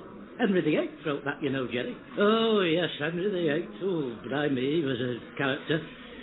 I'll tell you something. When he sat down to write Greensleeves, I bet he never thought Mr. Softy Vans would end up playing it. Mr. Softy used to play Van der Valk, not Greensleeves. Pardon me, it was not Van der Valk. Van der Valk, for your information, Jerry, was a Dutch detective on the telly. I was in an episode of that. That's how I know. I sat in a car with Van den Plas, the Carnival, the Van den Valk. Excuse me, are you going to be long? I've got to get back to work. Yes, so have I. I only want 2 teas. All right, all right. Dear me, I don't know how you put up with it day in and day out, Jerry. Let's see then, what's on your blackboard today? I will have, Jerry, double egg on toast and a cup of tea. Oh, no, I tell you what, I'll have scrambled eggs. And put me a bit of bacon on as well. And sausage. And a few beans. And some mushrooms. So a full breakfast then? Well, not a full breakfast per se, Jerry, owing to my chosen preference for the scrambled egg over the fried. From your point of view, in terms of the ingredients you would buy in, I can see what you're getting at. But in terms of, say, the Trade Destruction Act, you're some way off the mark with that supposition. Now, look, it's a breakfast. Just give him a breakfast and maybe you can serve the rest of us. It is not a breakfast. Didn't you hear? I'm having my egg scrambled, clever Dick. So you're not quite as clever as you think I am. But you are. And I think you are. Oh, very clever. You twisted that right round, didn't you? I'll bring it over, Arthur. Thank you very much, Jerry. I'll be sitting over there. Oh, and I wanted to ask you about your toaster. What about it? Do you know where the standby button's located? Oh, please. Look, can I just get a sandwich? Oh, forget it, Jerry, forget it. I'll pick your brains later. I don't want to upset this gentleman, who's quite obviously suffering from malnutrition the puss is making. Hello, Mrs. Howson. What can I do for you? I'll have 4 rations of bacon, please. That one. The streaky? Righto. Afternoon, Arthur. I'll be with you in a minute. Oh, I'm not coming to buy anything, Wilf. I need you to give me a lift tonight. The dozy taxi people have completely messed up the booking up. Totally incontinent. Oh, I'm sorry, Arthur. The van's in the garage. We've got to have a new exhaust. That's £1.80. What's £1.80? A new exhaust? No, Mrs. Howson's bacon. What are you telling me for? Well, I'm not telling you. I'm telling Mrs. Howson. Good afternoon. Oh, for crying out loud, don't do that. What do you think you're playing at, skulking around like that? Enough to give anybody a heart attack. If you were a bit taller, I might have seen you. I can't help being short. Well, you should advertise your presence with a brightly coloured jacket, then. Or a big hat or something. A football raffle. Just a minute. Have you got a car? No, I walk everywhere, I do. They say that's why I'm so fit. It's fascinating. Our Stephen said he's going to get me a pedometer. Sounds like a good idea. You put them on your waistband. It tells you how far you've gone. Don't think we need telling how far you've gone, thank you. Do you mind if I finish my conversation? 6,000 steps a day. That's how far you're supposed to walk. Why don't you just book another taxi? Oh, no, I'm not going to let them get the better of me.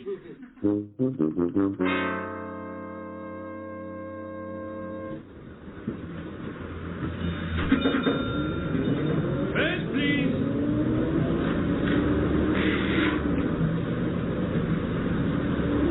They've walked straight past me. That's funny. He's taking everybody else's fare. Maybe he thinks I've paid. Well, if he doesn't want my money, that's fine with me. Not as though it's coming out of his pocket, is it? Hey, that's me, 50 pence up on the day.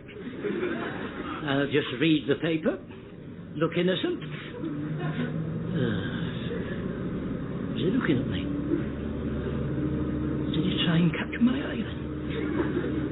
Well, if he comes for it, he can have it. I'll just keep reading the paper, and if he comes for it, he can have it. I've not done anything wrong. Oh, he's coming. He's coming over. Is he coming over? Oh, it's flipping hot in here, isn't it? Is he looking at me? I'm sure he's looking at me. He's realised. He's on to me. He knows it's me. You know, just look at the paper. Look at the paper. Bury your head in the paper. Oh, why doesn't he just get it over and done with? Come on. Come and get me. I'm ready for you. Did I get your fare? Stop, thief. Get him, someone. Stop him. Well done. I did a test. I did a big test for you because I work for the buses and I'm testing all the conductors. Congratulations, you're in the top 3. I've got to get off now. I need the lavatory. Ta-ta. Well done again.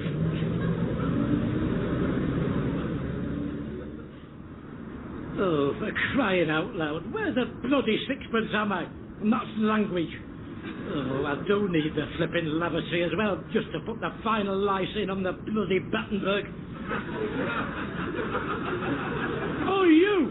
Do you know where Bayswater Street is from here? Are you in a car? Oh, yes. I'm sat in a Daimler Sovereign with leather seats and a walnut trim. Can't you see it? Am I in a car? Dear me, you meet some people. Well, I didn't know. Bayswater Street is, you go up here as far as you can. When you get to the end, go left and... Until you get to the traffic lights. Then it's left again, then first. No, second right. Doesn't matter which. Turn left at the traffic lights. And I think it's just on your left. You've got a bit of a walk, though.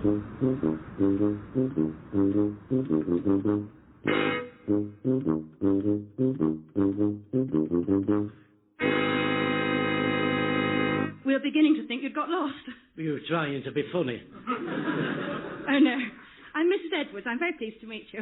Thrilled. Would you direct me to the nearest lavatory? Can I just say how delighted we are that you could address us this evening? That was absolutely marvellous. Where's your lavatory? It's not every day we have a speaker of your stature. I'm so looking forward to your talk. I'm very happy for you. Could you please tell me where to find the... We had someone you probably know not long ago. Danny LaRue. Sod Danny LaRue! Sod him! Show me where your bloody facilities are!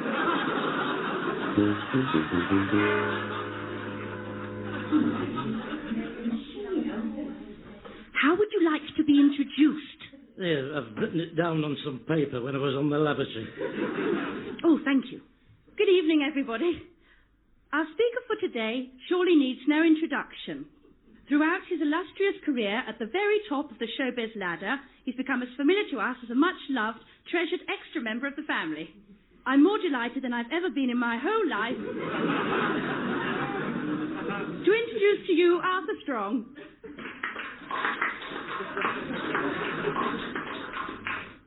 It's Count Arthur Strong. What did I say? You forgot the count. Oh, very well. 3, 2, 1, Arthur Strong. Oh, you dozy old... Ha ha! That's a good joke, isn't it? Oh, we did that on purpose. I like to start with a joke or two to make the right atmospherics when I'm doing my talks, and that was no exception. Did you hear about the one where the orange ran out of juice? Oh, it's a funny one, is that? 2 oranges having a race. One of the oranges ran out of juice and stopped. Why? Because it ran out of juice. Welcome, everybody, to me, Count Arthur Strong. That's the proper way to say it, not like in the joke we done. And can I just thank you, ladies of the Women's Institute, for that wonderfully warm welcome you've done me directly upon my entrance. You really are the most terrific bunch. I really do. You know, when I was a little lad, and I know this would be hard for some of you to understand when you think of my current celebrity status, but I used to suffer from low self-esteem about myself personally. And I could never have imagined that the voice I am hearing now would be the one in which I'm speaking to you. I could never imagine that. So, in 1947, the Variety Theatre was in its heyday. My Memory Man act was the talk of the West End. And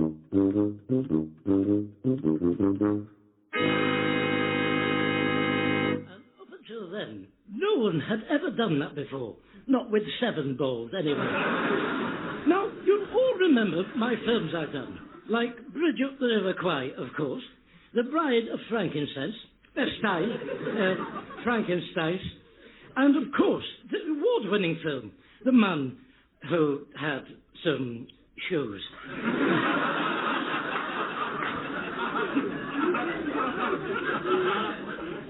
But what you may not know, ladies, is that in 1962, I came very close to playing the part of James Bond in the film Dr. Dolittle. Dr. No-Little. Oh, sorry. Dr. No. And another interesting fact you won't know is the man that done all the Bond films, the producer, discovered the vegetable broccoli and named himself after it. Chubby broccoli. Now then, that's a conversation stopper next time you have a dinner party. Oh, do you know, I remember that audition for Dr. No-Little as though it were tomorrow. I recall that when I got there were already 1 or 2 young hopefuls waiting.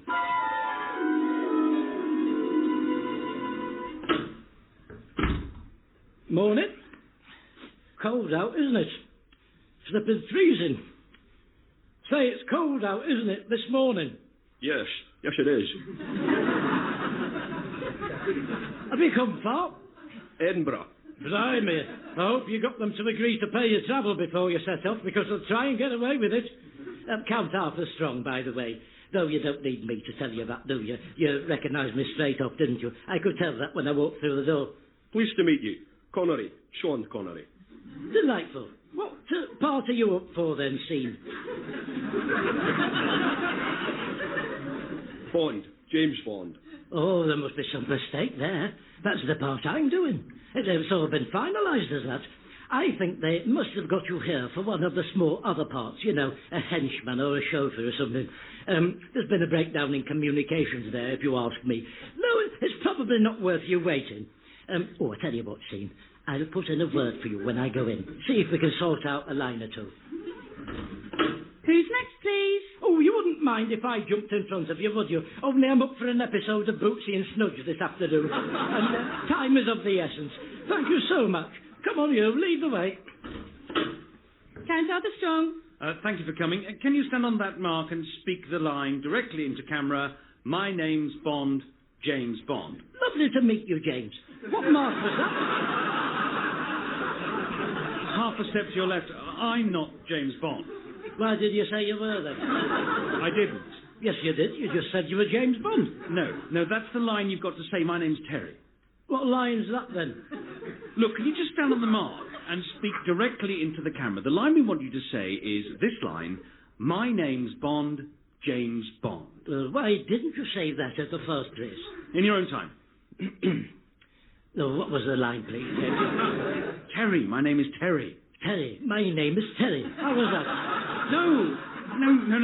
Look, just the line I said, the exact line. My name is Bond, James Bond. My name is James.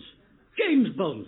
Look, please, can you just listen to me? I need you to speak a line, and it's very important you say it properly, exactly as I ask you to say it. There's no need to take that tone. I'm sorry, it's been a very long morning. Could you just look straight into the camera for me and say, my name is Bond, James Bond? My name is James Bond. Lovely to meet you. No, look, please just say the line exactly as I told you to. I think if you paid attention, you'll find that's exactly what I'm doing.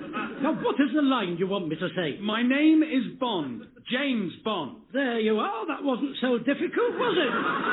You're supposed to be saying it. I've said it about a dozen times. Yes. Yes, that's right. You have, haven't you? Yeah, and they're all marvellous. So, yeah, thanks very much for coming in. Really, really, thank you. Well, thank you, James. Nice to meet you. You can let me know through Laura Trafalgar of Laura Trafalgar Associates. Then we'll take it from there. Good day to you, and I look forward to hearing from you tomorrow.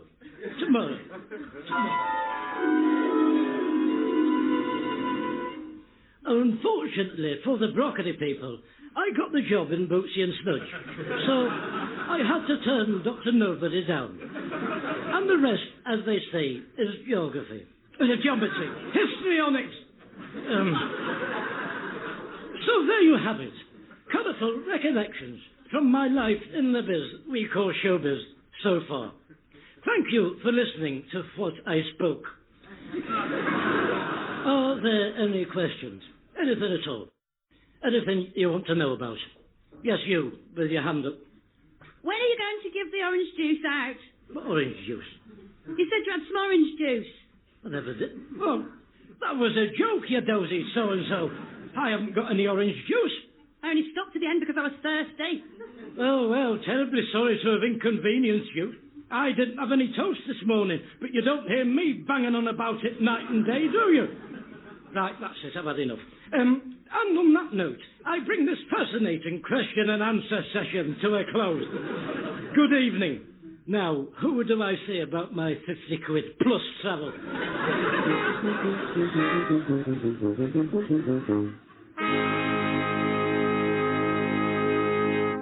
Right, that's the kettle on.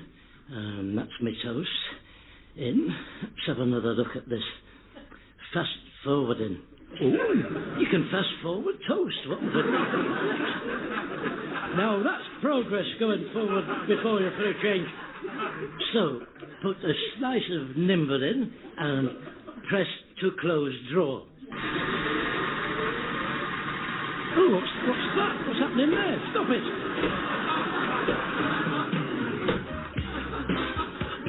Blimey, minder, on a toaster. What will they think of next? What's that smell? Where's that smoke coming from? Oh, stop it.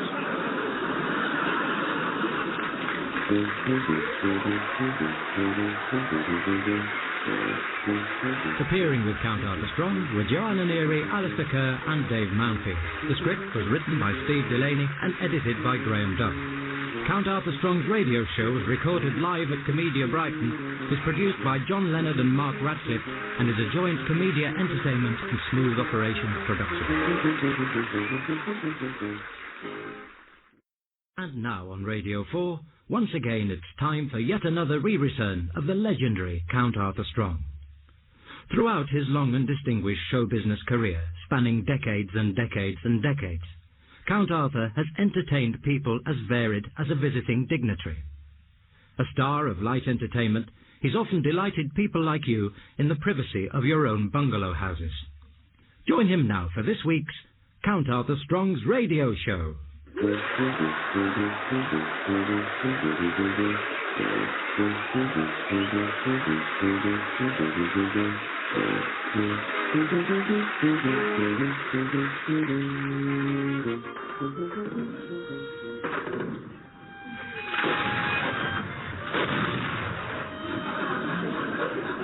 They're getting closer. They'll be here by daybreak. Oh, well, the Russians. The Prussians. The Persians. Oh, the Germans. Oh, I tell you. You boy. Over there. Yes, you with your mouth open. Sitting on that potato sack. Yes, you. Pointing at yourself. Yes, you. You. Mouthing the words, who, me. That's right. For goodness sake, what's the matter with you? You wanted me, Count Arthur Strong, ago? Yes, about half a flipping hour ago, you dozy little comrade. Dear me. Tell me, young fellow, how old are you? I'm 36. No, in this, you idiot, in the play. 12 years old, sir. What is your name? Pyotr Konstantinovich. Well, a little, but yes, talk, Constance. Constance to the top. Oh, you've picked that on purpose, haven't you, that mate? I told Constantina. Oh, for crying out loud, it's worse than sodding Welsh, is this? Look, whatever it is you're called, I have an errand for you to run. Are you up to it, little sparrow? Yeah, I think I can manage it. Excuse me. I think I can manage it. There's a good chap. Listen carefully to me. I want you to take my red jacket of mine to the cleaners. Because if I am to be wounded in the Battle of Britain, at Hastings, the Battle of Hastings, of Stalingrad, the Battle of Stalingrad, that's what I said.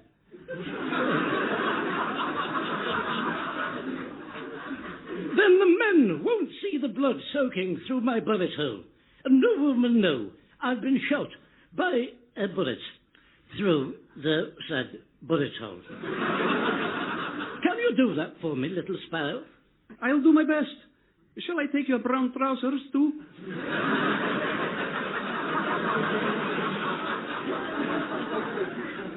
No, thank you. They were clean on yesterday with them. Just a minute. Are you trying to be funny? I'll have you know I'm a hero on the battlefield, I am.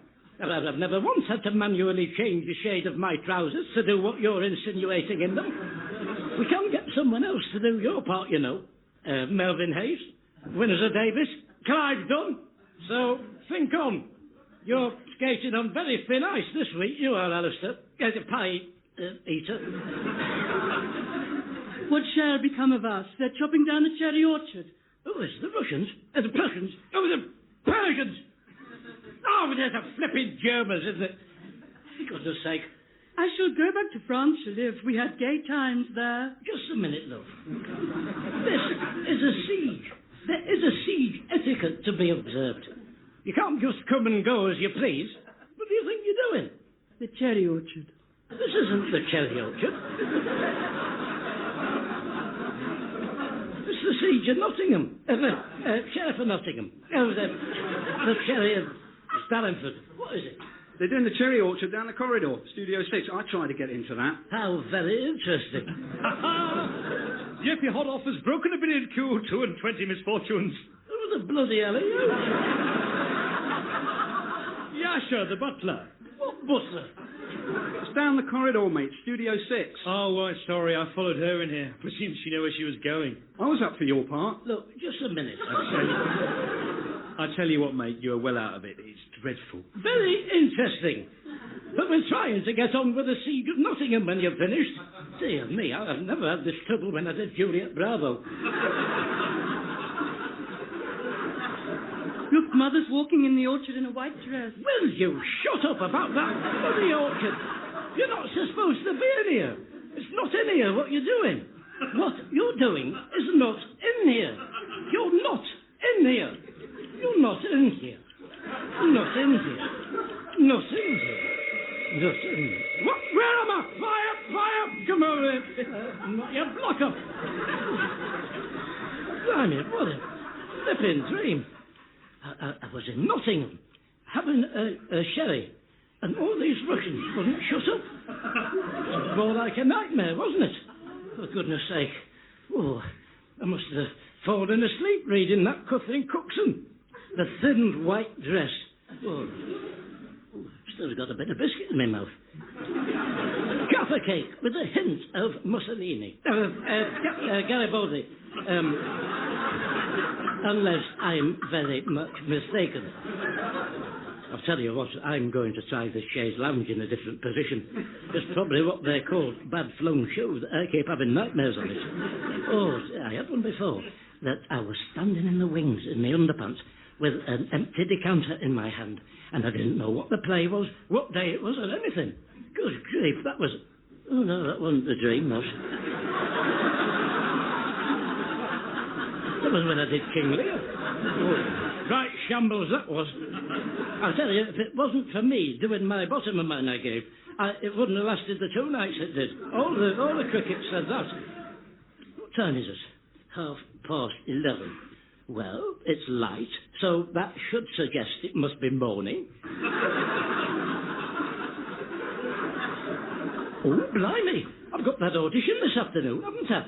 I'll have to get my skates on. And I don't mean the fish. Right then, let's get on. Oh, sod it, what's that now? Oh, dear. Rain pours, doesn't it? Yes, I heard you the first time. Good morning, sir. That's on a battery, you know, that doorbell. It's not for playing with.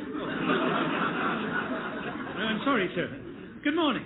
What do you want? I'm halfway through something here. Well, sir, I'm just trying to earn myself a living and keep myself off the streets, you know. Highly commendable. Thanks for letting me know. Enjoy the rest of your day. Why would anyone ring your doorbell to tell you that? Flipping big head. Oh, dear me, you meet some people, don't you? Oh, for goodness sake. You again? What have you done this time? Won an egg and spoon race? I'm just trying to earn myself a living, sir. Facts I am already in possession of. Well, you know, I was wondering if you needed any dishcloths or bin liners or scouring pads. Maybe I do. Maybe I don't. What's it got to do with you? I'm selling them. Don't worry, I'm registered, look. Well, is that supposed to be you on that picture? Yes. Looks more like Hitler. No, it's me. Turn your head round a bit and half shut one eye. Not that one. Now squint. Not you, me. Well, you can say what you like, but I'm not convinced. Have you not got anything with your address on it? The recent electric bill or your driver's license? A home-based loyalty card we would accept? Or is there someone who could vouch for you? Are you able to produce a doctor or a solicitor? Even a nurse at a push? Look, I'm only selling kitchen stuff. Yes, well, that's how it starts. Then before you know it, Poland's in your icy grip, isn't it? You sweep through France, quashing any resistance, and suddenly it's flipping D-Day, and everyone's saying, how did it come to this? Let's have a little common sense, please. Scouring pads, you say? How much are they, then? £1 for a pack of 5. A pound. A pound, you say? 1 pound. A pound. Oh, go on then, I'll have one. Oh, thanks very much. That's £1. No, I'll have one, you nitwit. What would I want with a pack of 5 scouring pads? Can only do 1 pan at a time. That's how they come, in packs of 5. Oh, you've got a lot to learn, you have. You need to ask yourself 1 or 2 questions. Do I want to succeed in business? If so, how can I meet the requirements and needs of my customers? Now, you've got 2 things you can do here. Either provide me with the service I require and make a sale, or you can get yourself off to Mrs. Healy's next door. Mind you, I can't see you having any luck with her. She has an irritable bowel. Sometimes she can be very sharp with you, Mrs. Healy. Now then, you want to be the businessman. What's it going to be? Any particular colour? A blue one. Oh, no, a pink one. Oh, but you've got yellow there, though, haven't you? No, go on, I will have a blue one. I'll stick to my original choice. That's 20 pence, then. I presume there'll be a discount, won't there, for cash? Because you're competing with the supermarkets for my custom, you know. Oh, yes, you're mixing with the big boys now. Let's say at 20p, you've got my attention. Now, what are you prepared to do to close the deal? How far will you go? I don't know, 19p. You're losing me. 18p. Now we're talking the same language. At least we're on the same level ballpark playing field. Pitch. Oh, look, just give me 17p. I'm still here. Oh, look, 15 pence. Come on. I'll pretend I didn't hear that. Look, have the second thing. Take it, have it. Don't want it. It's yours. Oh, go on then if you insist. Now, that's good business. And I suppose it's for a good cause as well if it's keeping you off the streets, stopping you from your ram raiding. It's been a real pleasure. You see, you made yourself a sale there, didn't you? Taking my advice, and who knows? Come back in a couple of years, and I might have another one off you. Yeah, pick it up, yours. Ooh, look at the time. I'll be late for my audition if I don't get my fish on. Skates on. I don't mean the fish.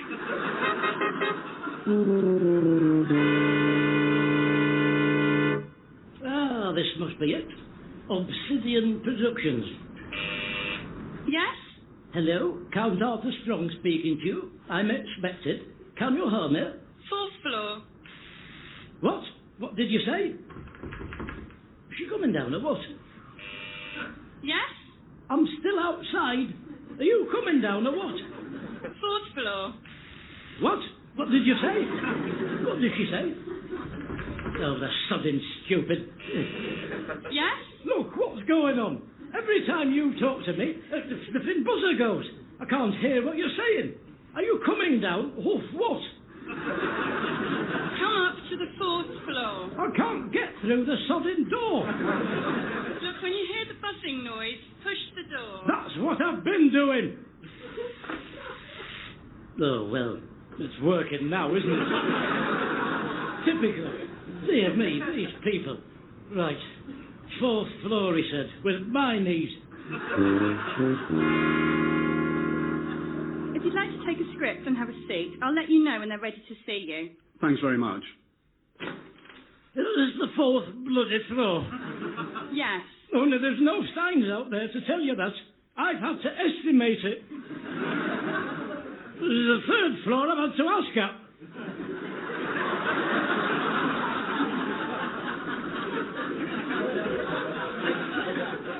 Can I help you? Count Arthur Strong. I'm expected. Count Arthur Strong.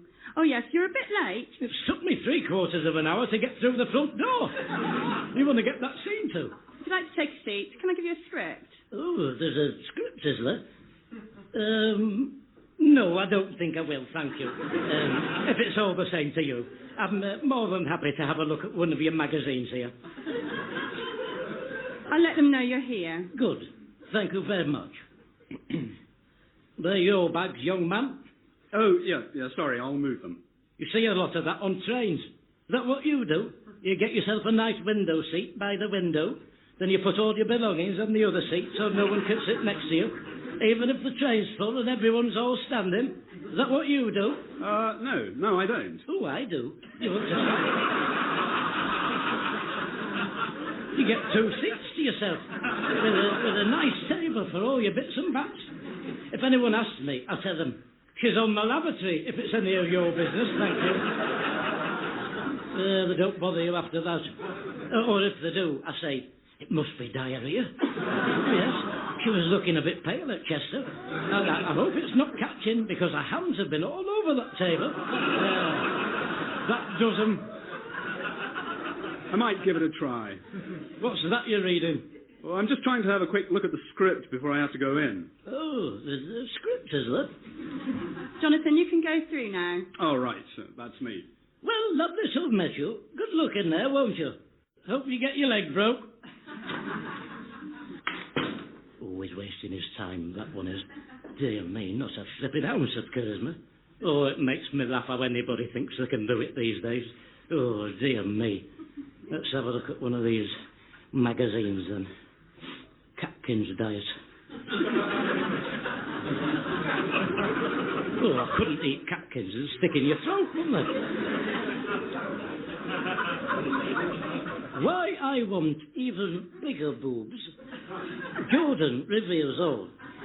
Pages 44, 45, 63. I think you'd be happy with a 63-inch bust, wouldn't you?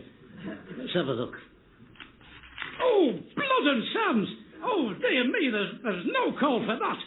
I'll not sleep tonight now I've seen that. And she's got the nerve to call herself somewhere out of the Bible as well. My goodness. It's enough to curdle milk, is that?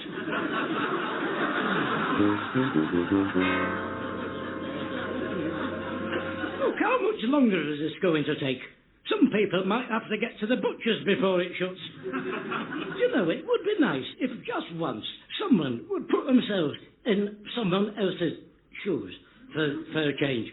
That would be nice, wouldn't it? It shouldn't be long now. They're having to fit you in, you see, because you were rather late. I've told you it was the trouble with the door's fault. You were supposed to be here yesterday. Well, you can wrap it up how you want, but in the final analysis, your front door still needs fixing. So, you know, I have had the last laugh there. I think. Anyway, I got here as quick as I could. I put my fish on, and I don't mean fish. You can go in now. About flipping time. Hello, Colin Barry. No, it's Count Arthur Strong, so you've got that wrong for a start. No, sorry, I'm Colin Barry. What are you calling me it for, then? No, I'm sorry. Strange way of going about things, most unusual. Yes, well, I'm the producer, and this is Linda Travers, our director. Hi, nice to meet you. Do you think before we have a chat, you can look straight into the camera for me and just give us your name and your agent's details? Certainly. Colin Barry. Oh, you see, that was your fault. You've got me at it now. I'm sorry. Count Arthur Strong. Into the camera. Well, what's that then? I think it's something to do with the air conditioning. Is it? It looks like a camera, though, doesn't it? A little bit, although it is on the ceiling. The camera's actually over there. Oh. Count Arthur Strong. Sole representation. Laura Trafalgar Associates. It does everything, does Larry. He used to have a fat woman. Could break a glass with a top C. She's dead now. Lucy. So what have you been up to? I've not been up to anything. I've only just set foot through the door. Well, don't start all that up. Okay, so as you can tell from the script, it's about a very dark place. It's about gritty realism. It's a lot about inner journeys. You're facing your inner demons. Obviously, you play an investigative journalist from the past. But you think you're from the future. Yes, and you're plunged into this murky world of dwarf prostitution. In Berlin.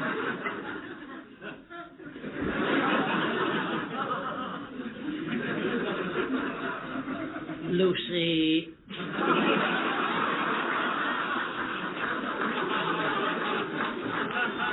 No, it's no good. It's gone. What have you been doing recently work-wise? Well, let's see, Linda. You'll no doubt have seen me in one of my films I've done, won't you?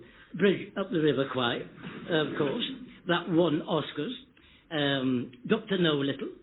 Then there was The Man Who Had Some Shoes.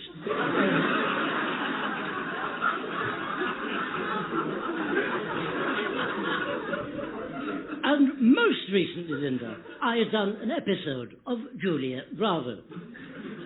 Juliet Bravo, I'm not familiar with that. What's that about? You know, I'm not too sure. It was very good, though. I know that. Oh, it was very good. They all said that. What did you do in it? I think it was something to do. I had a book. And I had to take it back to the library or something. If it wasn't a library, it was something similar. It was definitely a book, though. I remember that. Or something very, very similar to it. Right. Perhaps it was a magazine? No, it definitely wasn't a magazine, Barry. It had a hard cover on it, thank you very much. I know you think you're trying to help, but you're only succeeding in causing confusion.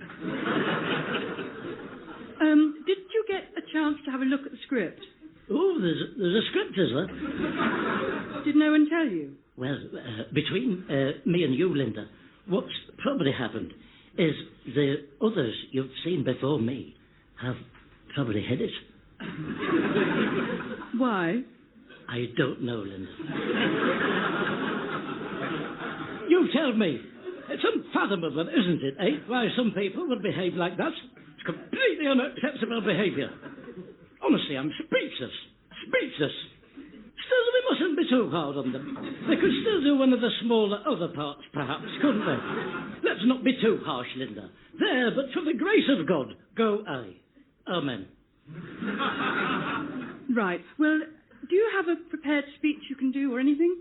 Well, Linda, although I'm technically speechless for the reasons I outlined just previously, I think I can pull one out of the bag for you.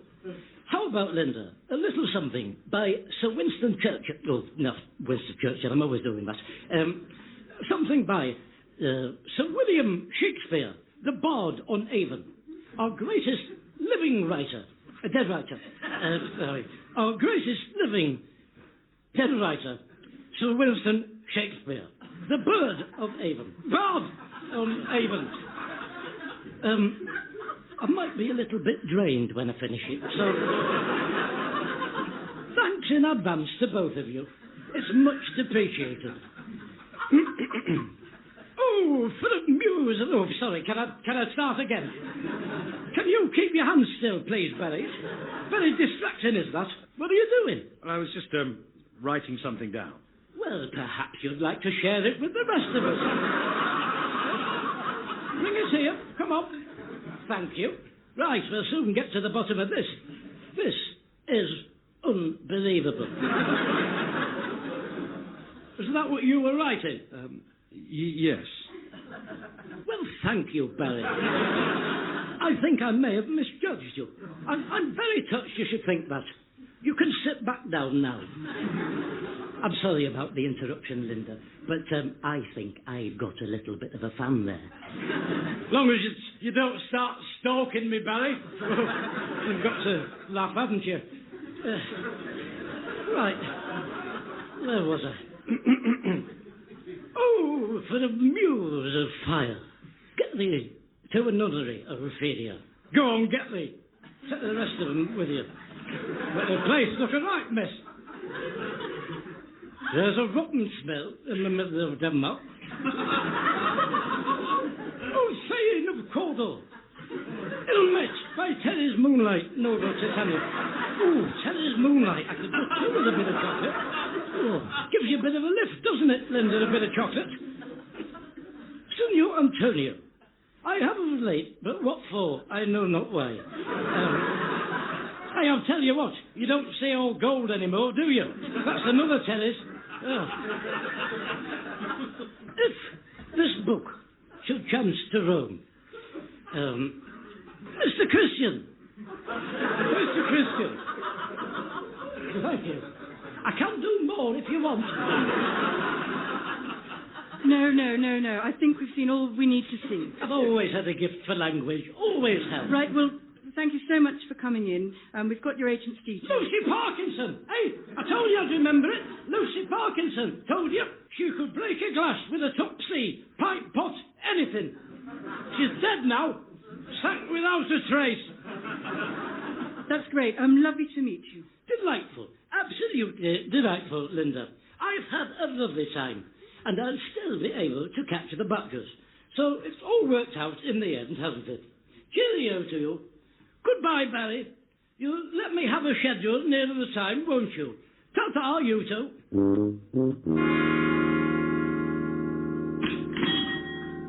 Hello, Arthur. That's £2.80, love. Your belly pork.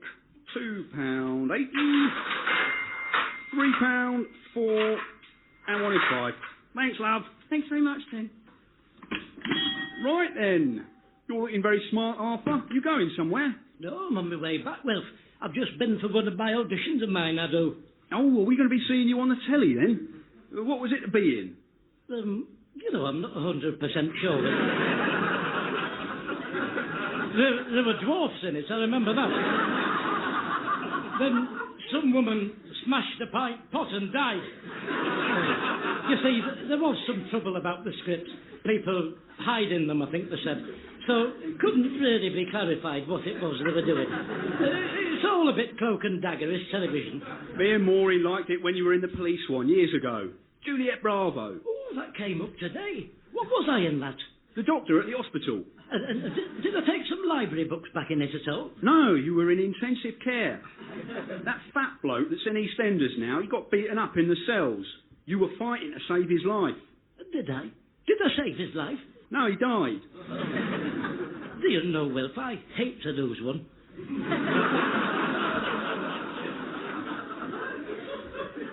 Was there a mobile library in the hospital at all? Can you remember? I don't think so. Could that fat bloke that's in EastEnders now have been a librarian? No, he was a labourer. He'd been kicked in the back. He died of liver failure. He would have been a vegetable if he'd lived, Arthur. He'd lost too much blood. Oh, dear, what a way to go. Ooh, liver with vegetables. That's just what I feel like tonight. Give me half a pound of that pig's liver, Biff. That's the stuff. Lost a lot of blood, you say? Oh, that's a shame. Tell you what, I'll have some black pudding while I think of... Oh, those kidneys look nice as well. I don't suppose he had any kidney damage, did he, Wilf? That would be too much to hope for. A nice mixed grill.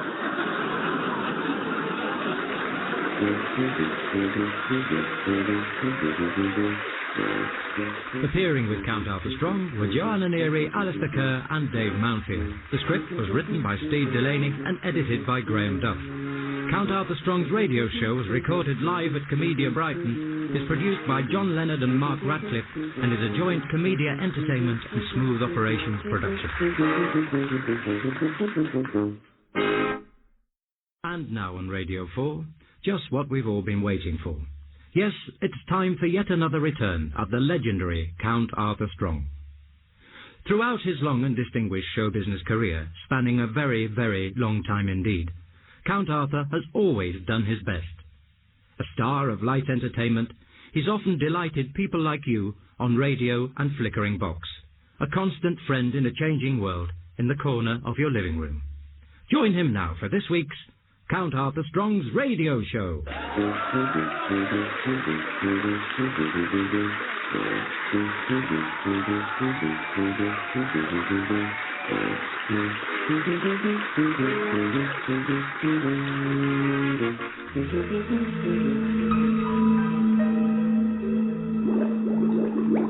Right. Just carefully pour that in there. Good. Now, mix this in with some of that. Careful not to put too much in. The temperature is critical. 250 degrees Fahrenheit, and not a degree more. Deuce, it's hot in here. Must make a note of all this in my journal, so that others may study my work. If anything goes wrong, I must have a record of it for posterior. Posterity. Good. So carefully pour 50 cc's into the glass receptacle. And there we have it. Finished. My first jar of my own range of Piccalilli. I wonder what it tastes like. What is that flipping music, for crying out loud? Like someone's died or something. There was a time when they had decent music on the wireless list, like Cloda Rogers or Cliff Richards, even the European Fish Wars, Cliff Richards, Eurovision, the Eurovision Fish Wars contest. Oh, anyway, here, look at all these jars, eh, with special labels and everything, with a cartoon of me on, just like Butch Cassidy, Paul McCartney. Oh no, not Paul McCartney. He was Herman Hermit. That other one, Paul Newman. Oh, that's it. Oh, it was a good film, that. Butch Cassidy and the Sun-Dried Kid. That bit when they jumped off the top of the cliffs into the river, and as they're jumping off, he turns to Paul McCartney, and Butch Cassidy, and he says, "I can't swim." Oh, dear. He should have told them that before they started the film. Well, it's a bit late when you're halfway down, isn't it? His wife did the sausages with no meat in them, Paul McCartney. That's why I got them mixed up. All made out of vegetables. I've never heard of anything so ridiculous. I bet people were buying her sausages and using them as their vegetables, and then getting proper sausages to eat with them. Oh, that's what I do. You can't just have vegetables by themselves. Be like having Fred Astaire without Ginger Baker. Unthinkable. Anyway, I'll be raking it in when my penicillin hits the supermarket. Oh, Piccalilli, I mean. Looks the same written down, that's why I said that. And this is just the start. I'll have my own dripping and everything. Count Arthur Strong's dripping. Imagine that. Oh, who's that now? All right, dear me. Good morning, Count Strong. What are you doing here, Malcolm? I've come for my class. Look, today, is it your audition for, what was it for? It's got animals in it, hasn't it? Cats. Yeah, it's the savvy. I'm dead nervous. I keep going to the toilet. Well, I am quite busy at the moment. Oh, I tell you what. You can have the first taste of my Piccalilli I've made. Come on, come in. Yes, you can be what they call a scapegoat. A goat horse. A gift horse. Oh, sod it, you know what I mean. They're like hamsters. A fox? No, they're much smaller than foxes. Rabbits? Oh, now you're just saying the first thing that comes into your head. Look, if you haven't got anything sensible to contribute... Oh, a guinea pig. You could be my guinea pig. Told you, that's what they are. Guinea pigs. And they eat Piccalilli. Do they? That might be another outlet for me, pet food. I'll look into that. Right, come on, sit down at the table. I'll get a spoon. We used to call it Pickled Willy when I was little. What? Oh, I can't find a teaspoon. You'll have to use a big one. What about my audition speech? Oh, there's plenty of time for that. You don't need to worry about that under my tutelage and stewardship. Now, what I'm going to do is... I've got some shop-bought Piccalilli, and mine I've done to a secret recipe peculiar to myself, which only I know what's gone in it. And that will die with me, will that? Just like Mr. Cripplin's cakes.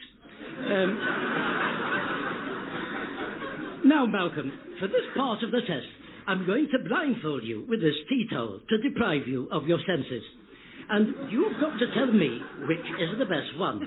And I want you to be quite truthful. You must tell me what you think. Don't be sycophantic because of who I am, Malcolm. I will not thank you for it. Can you say anything?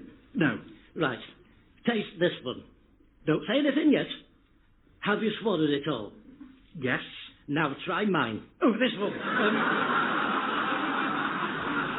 Try this one.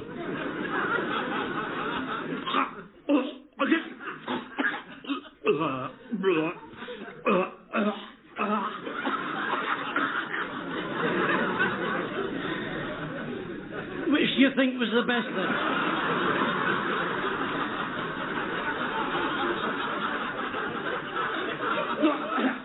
Oh, the second one's horrible. Burnt all my mouth.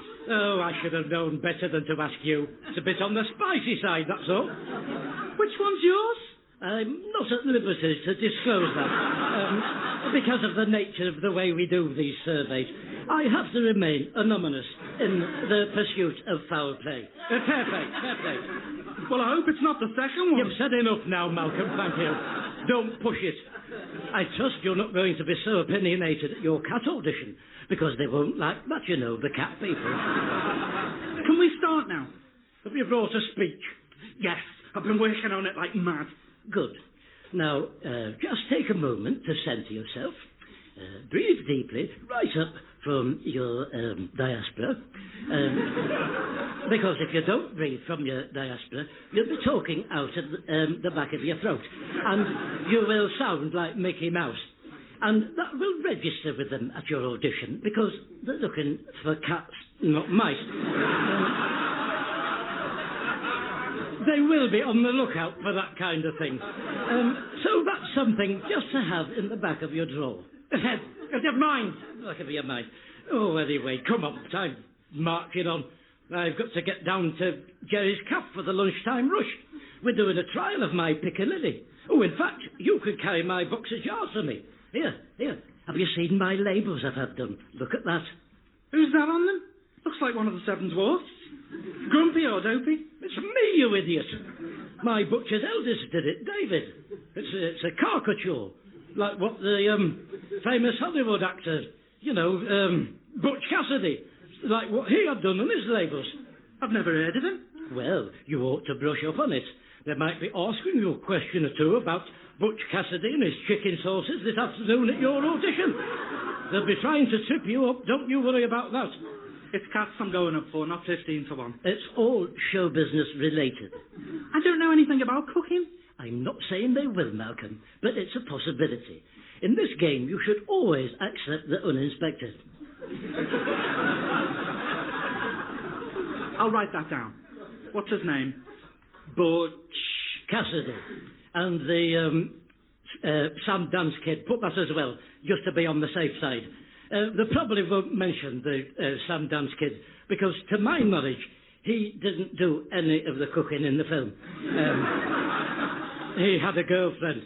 She would have done all his cooking, I would imagine. Hey, mind you, she did spend half the film on the crossbar of the other one's bicycle, so I don't know what was going on there. Probably a women's liver or something. Right, anyway, come on, let's get on. I've a lot to do today. Look, we'll do this properly. Go out of the room and come back in, and we'll pretend I'm them auditioning you, just like they will.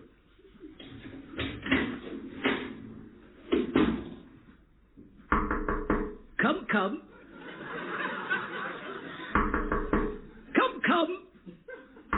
Oh, just bloody well come in, will you, Malcolm, you gormless idiot? Good afternoon. Name? I'm sorry, can I come in again? I'm sorry.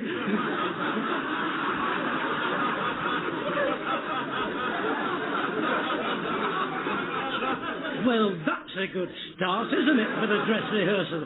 Pull yourself together, you're a bag of nerves. Now come in again, and this time I want you rimming with confidence.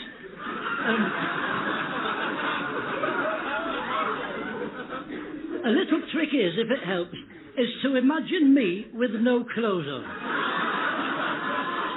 I can't do that. Oh, suit yourself.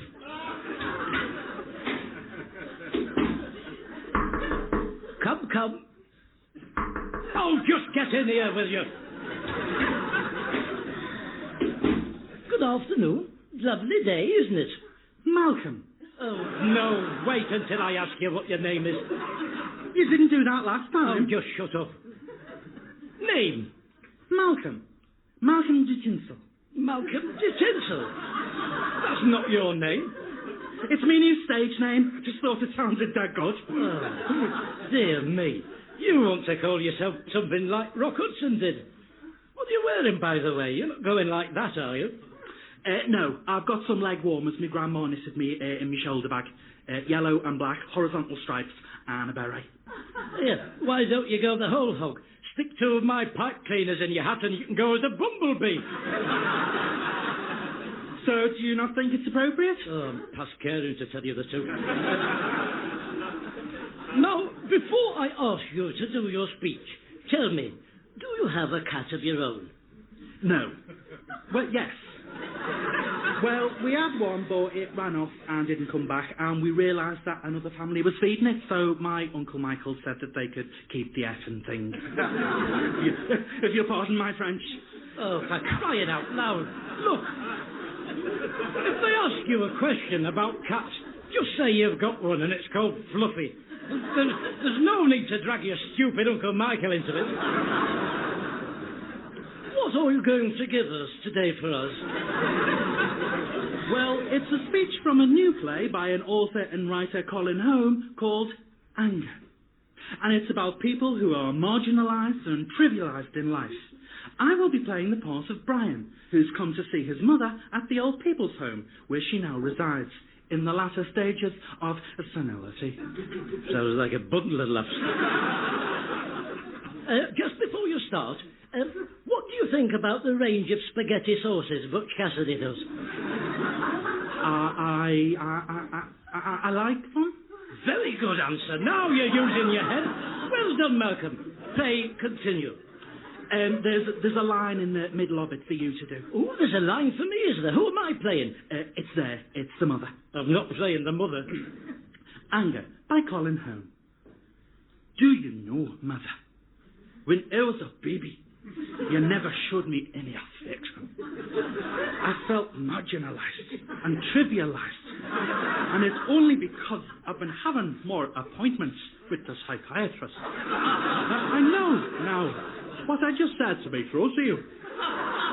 When I was growing up into manhood, you were always doing the club, drinking with your friends.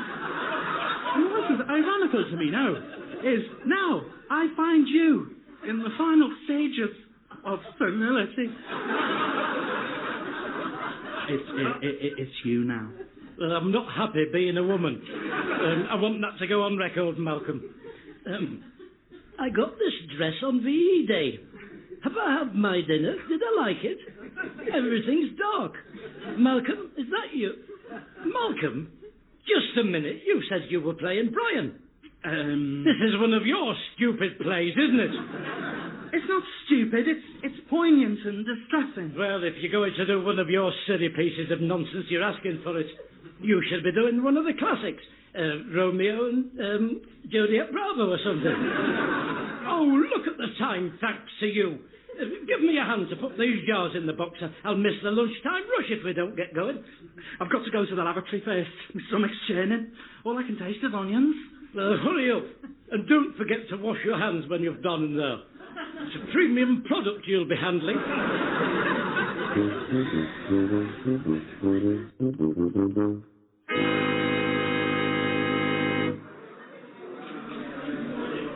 To tell you the truth, Arthur, we don't have much call for Piccadilly these days. It's more mayonnaise, sweet corn relish, cucumber relish, that sort of thing. Oh, wait until you've tasted it. Malcolm's had some. He went into ruptures about it, didn't he? Oh, I need the latte again. Do you know? Anyway, Jerry, look. I'll stand here, and when you do a sandwich for someone, I'll say, how about having a little bit of pickled willy on it? Oh, pickled egg. Pekingese. Eh? Pekingese? You mean Piccadilly? Of course I mean Piccadilly. You know what I mean.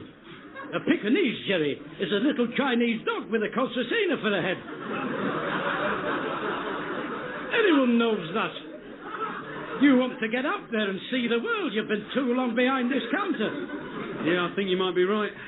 What would you like, madam? What's that one? Coronation chicken. And that one behind it? Oh, that's egg mayonnaise. Oh, no. What's that one? Tuna and sweet corn. Oh, I can't eat tuna. What did you say that one was? Oh, for crying out loud. I beg your pardon. Just pick something, for goodness sake. It can't be that hard. Have you never had a sandwich before? It's got nothing to do with you. Oh, yes, it has. I'm doing all the penicillin on them. Piccadilly. Oh, pick a bloody lily. I don't want Piccadilly. Oh, you will when you've tasted it. Allow me, madam, to introduce you to a brand new range of gentlemen's relishes to hit the high streets. That's it, sir. Come on, gather round. The more the merrier. Who's that on the label? That's me. I'll tell you who that looks like. The little woman in the Crankies. Well, it's not. It's a caricature of me. And for your information, clever Dick, there isn't a woman in the Crankies. There's a fat bloke with curly hair and a little schoolboy. And I should know because I did Mother Goose with them. So I bet you feel a fool now, don't you, for falling for that? The oldest trick in the book. Eh? Yes, indeed. Count Arthur Strong's Piccadilly uses only the finest ingredients available to mankind. I personally sourced the bunions myself. Oh, not bunions. Onions. Not my cleaner Doris's fault, is that? She missed this morning with her feet. That's why I said bunions. So, sorry about that, everyone. Though why I should have to apologise for her deformed feet is something of a mystery to me. Now, have you made your mind up what sandwich you're having yet? Because you're holding everyone up with your indecisiveness. I don't want Piccadilly on it, whatever I have, thank you. Right, shove off then. Go on, clear off. Haven't got time. Where have you been? I've got the runs. What do you mean you've got the runs? Cricket? No. You know, the squits. Squits? Diarrhea. It's because of that Piccadilly. I keep burping as well. Well, if you have got diarrhea, and that's debatable, Malcolm, because you do tend to be hysterical by nature, it's got nothing to do with the quality of my premier product. That's slander and libel, is that? Let he who threw the first stone speak now, or forever hold his peace. Amen. Hey, Where are you all going? He had a bad stomach when he came round this morning. His nerves have given him diarrhoea. Just have a taste. It's all free. Arthur, look, I don't think this is working out, is it?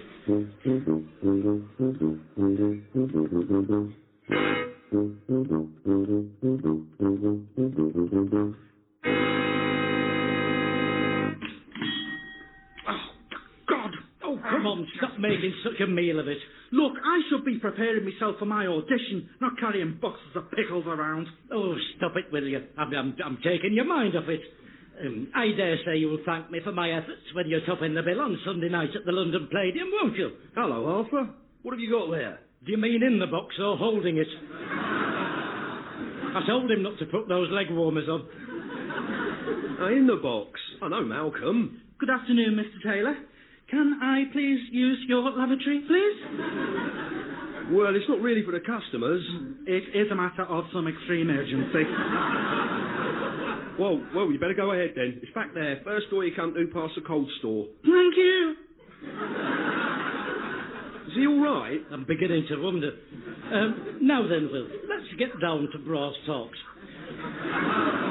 If I were to say to you, I could quadruple your sales charts, what would you think about that? Well, Arthur, I'd be interested. Ah, Wilf, I can see you're an entrepreneur after my own heart. Wonderful to have you on board. Now, let's have a look. You'll have to shift all that off the counter and move that tray of liver. I don't want any of your offal in people's eye line. Why? What are you doing? We've got to make a dedicated point of sales area. Come on, Wilf, keep up. We'll probably need another till as well once word gets round. We can put your David on that. Where is he, by the way? I've a bone to pick with him. He told me he had a GEC in O-level art or something. I have to say the feedback I'm getting would not seem to back up that assertion. Well, he's at the abattoir. Look, I'm not sure what's going on, Arthur. Wilf, I've only got one word to say to you. Piccadilly. Piccadilly? Piccadilly. No, not Piccadilly, you twit. The other one. You've got me at it now. You're getting mixed up with the place. Nelson's Column. Though if I can come to your defence, Wilf, they are very similar. So don't be too hard on yourself about it. We all make mistakes. I'm afraid I'm still not with you. Oh, dear. Give me a spade. I'll paint you a picture. Here. Have a look at this. Now then. Jars of Piccadilly. Bullseye. But no ordinary Piccadilly, Wilf. Look more closely at the label. Who's that? Oh, you as well. What do you mean, who's that? Looks like the little bloke that was in that Fantasy Island. The midget with the funny voice. Yeah. David used to do it. Well, it's not a midget with a funny voice. For your information, it's me. It's a sodding caricature of me. It's your David's done that, you know. Well, I hope you didn't pay him for it. I've negotiated a deferred payment with him. And you want me to sell them? Oh, there won't be any selling involved. It'll walk out of the shop when word gets round. Just look at, him that jumped off the cliff, you know, Billy the Kid. The supermarket can't put it out fast enough, Billy the Kid stuff. Billy the Kid? Oh, excuse me, Arthur. I'll just set some of these jars up while you're serving. I'll do a pyramid with them. Well, hang on a minute. Oh, don't worry, I can manage.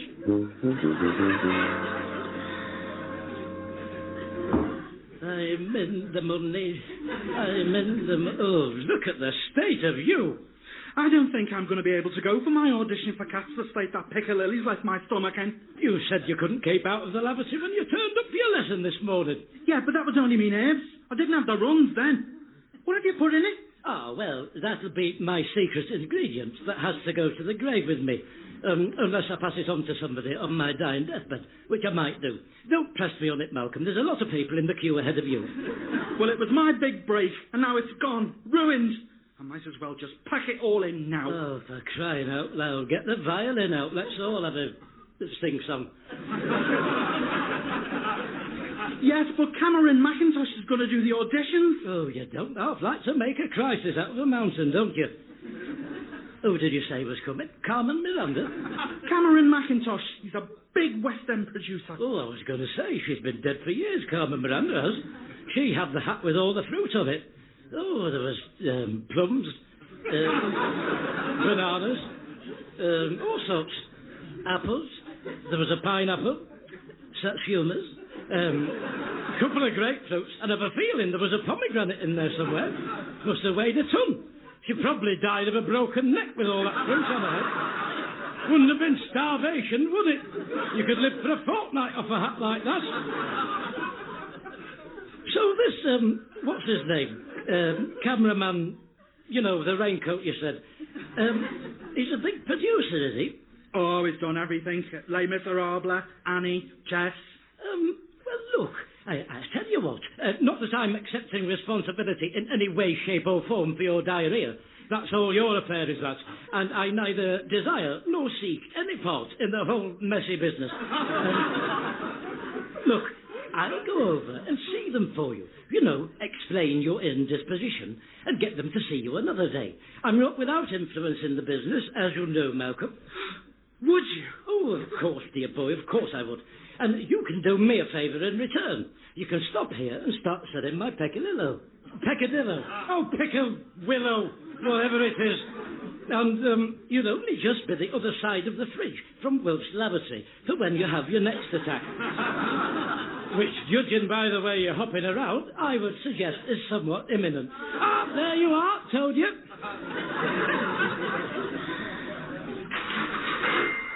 That's £4, love. Ah, now then, madam, just before you settle up, could I ask you a question? When you're having a pork pie, do you ever think to yourself, there's something missing? I don't like pork pies. I don't like the jelly in them. Well, not a pork pie then, a Scotch egg. Oh, they repeat on me something dreadful, Scotch eggs, to give me heartburn. Oh, all right then, a slice of boiled ham, just an ordinary slice of ordinary boiled ham. Oh, no, not boiled ham. It's all slimy. I can't bear to touch it. Dear me, look, what have you come in here for? What have you just bought? Bit of tripe for the dog. What are you asking all these questions for? It's an opinion poll. That's right. I want to find out your voting intentions at the next general election. That's why I'm asking you about sodding pork pies. Oh, that's all very clever, isn't it? Who am I going to vote for, then? Well, it sounds like the monster raving lunatics are in with a chance. Oh, I can't be bothered with you anymore. You're too much work for £1.25 a jar. I'm off, Wilf. Oh, I've left Malcolm in charge. He's in the lavatory. In charge of what? Arthur!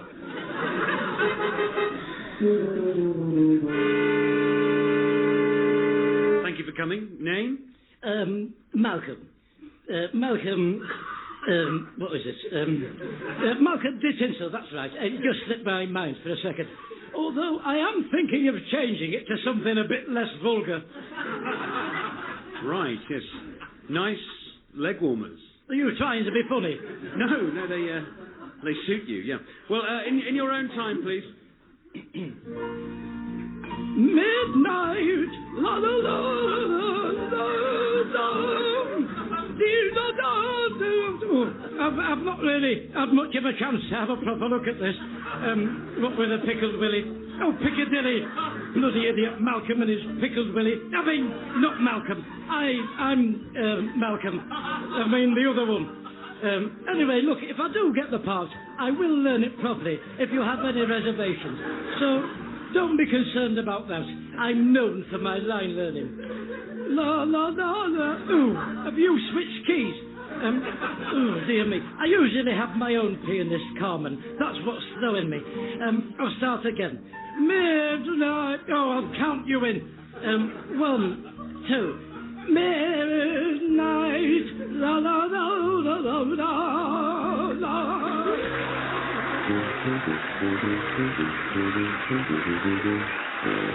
Appearing with Count Arthur Strong were Joanna Neary, Alistair Kerr, Dave Mountfield and Terry Kilkelly as Malcolm.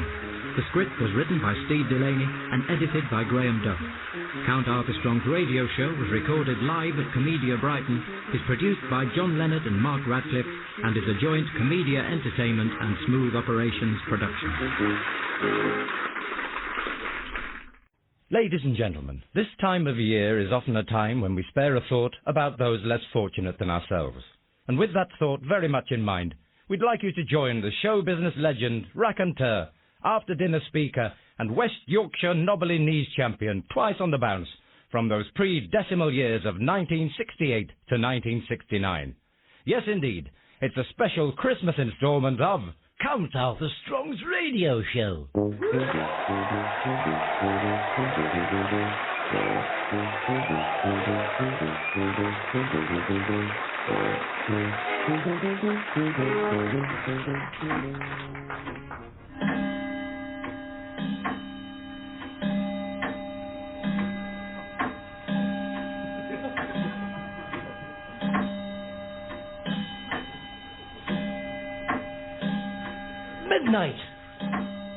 Midnight. Oh, for crying out loud, is there any more? Right, midnight on Christmas Eve.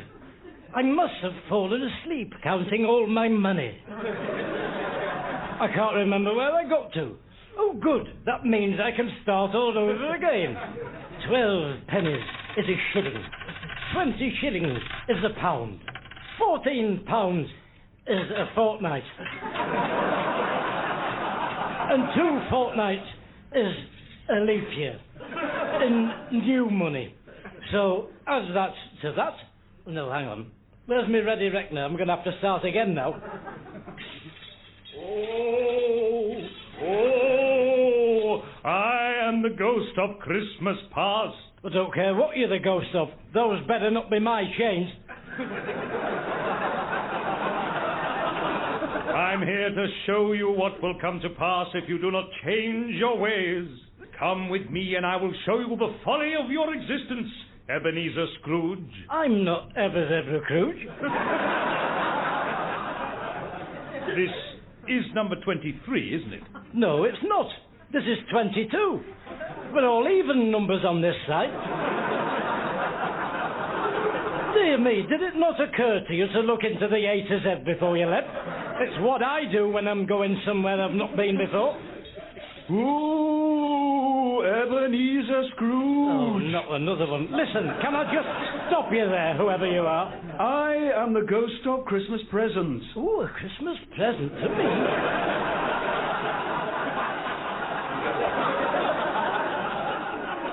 No, I am the ghost of Christmas present. Oh, good for you, then. Listen, I am not Ebenezer Scrooge. I've just been through that with your see-through colleague.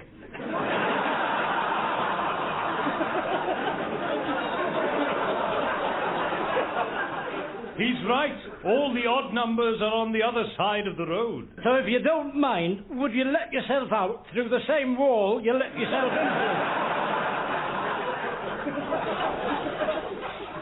Oh, Ebenezer Scrooge. Oh, for crying out loud. Dr. Living Dead, I presume. Look, I am not Ebenezer Good. I beg your pardon? We're in the wrong house. All the odd numbers are on the other side of the road. It strikes me you three have turned up woefully underprepared for the job in hand. For a kick-off, you're in the wrong house. You've not even supplied your own chains. That's my bike lock you're using. And if you think I haven't seen you trying to get that Satsuma in your pocket, you're very much mistaken. I've never known anything like it. And put that down.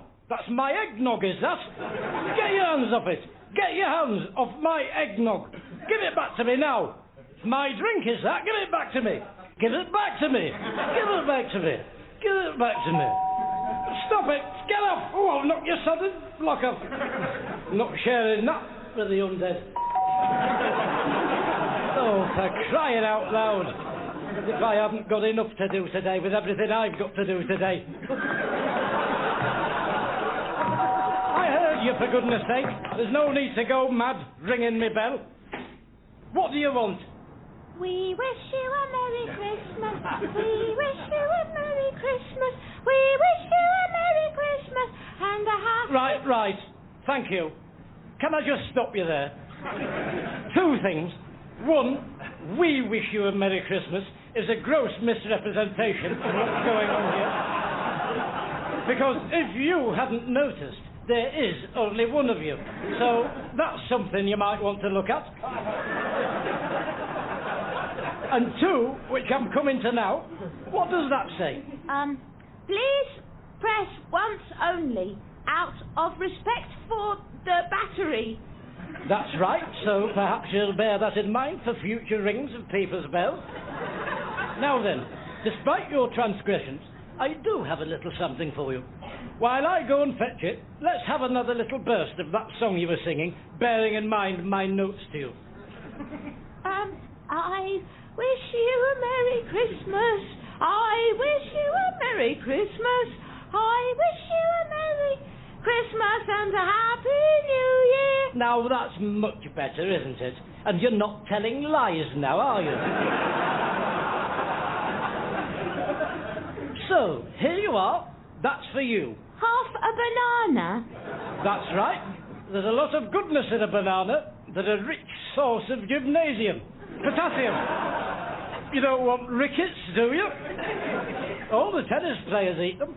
Fred Perry, Yvonne Gooley-Gunks, John McIntyre. You cannot be serious, man. That ball was in. I used to enjoy watching him, super brat. I don't like bananas. Oh, well, give it to me then. I'll have it sliced up on some cornflakes tomorrow. Just don't come crying to me when you develop a chips and me flesh, is it? Well, if that's everything, I've got a lot to do today. Good luck in all your endeavours. Right then, I'd better get down the butcher's and get my turkey picked out.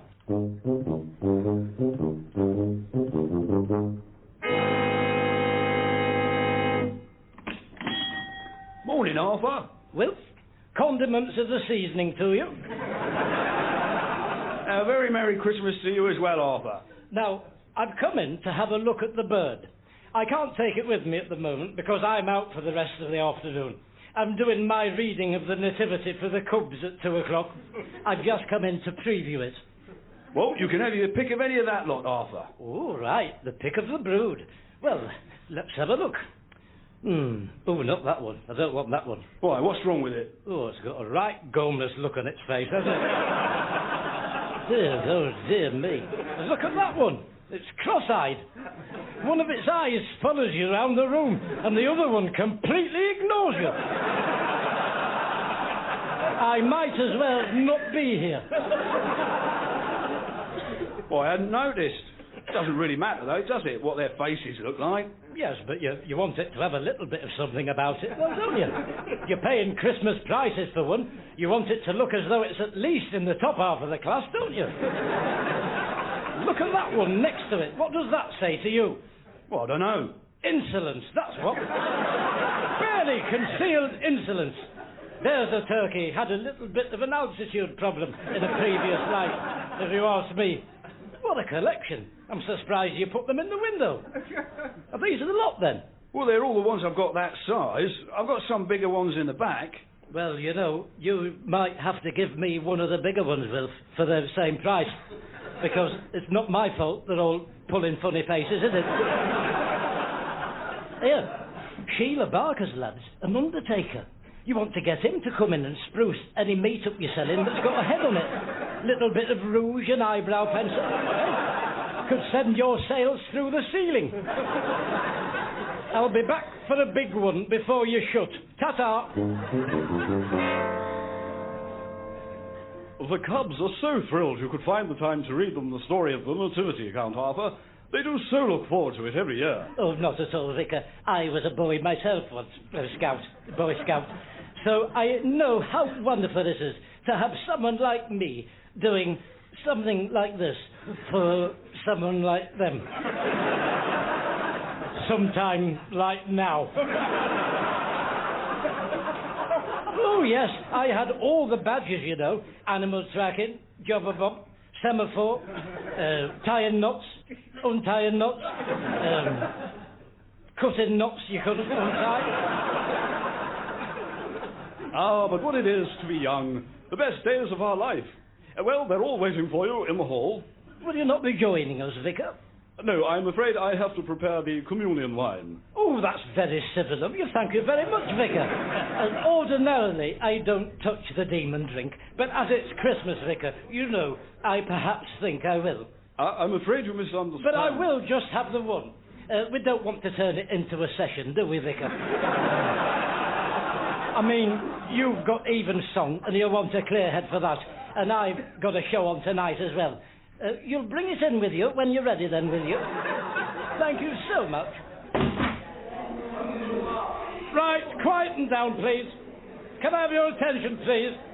Dip, dip, dip, come on. Ging, gang, goolagongs. I don't want to have to get the old brown wise owl out now, do I?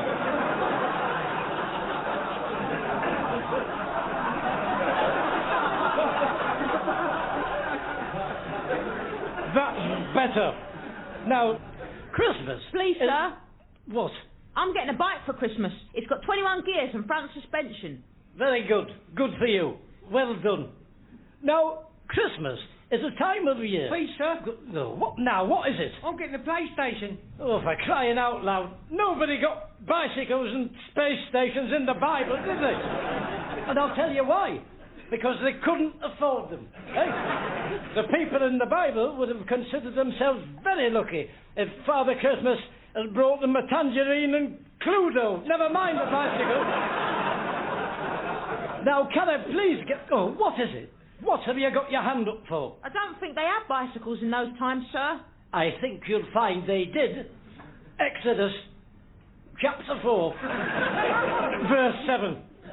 Now, can you just please keep quiet?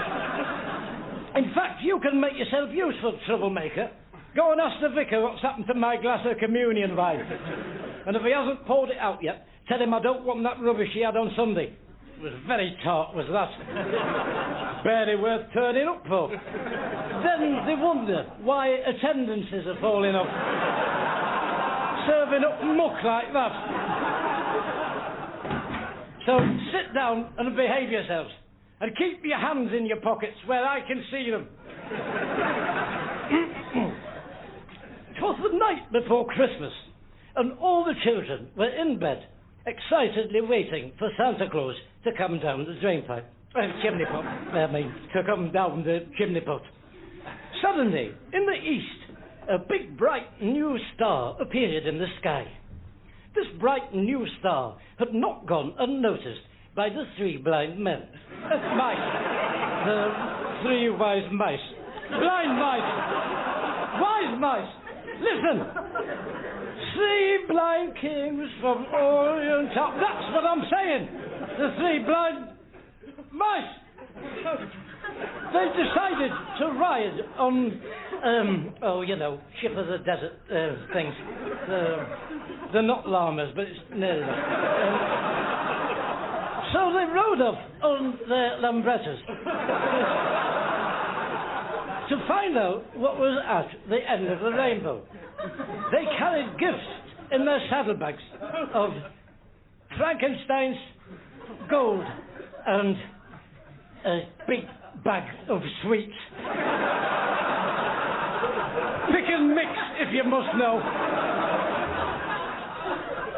Predominantly chocolate raisins. Meanwhile, on the road to Damascus, King Herod was killing all the babies, which was very naughty of him, and he shouldn't be doing that. I can't stress that enough. So Mary and Judas had to flee. But when they'd fled, they wished they hadn't bothered. Because all the hotels was booked up with it being Christmas.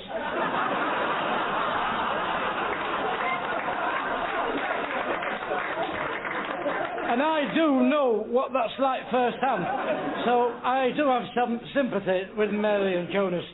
Because that's happened to me as well, that, at Blackpool-on-Sea. I had to phone our Doris up and get her to come and fetch me. But of course, back in those days, there was no Doris.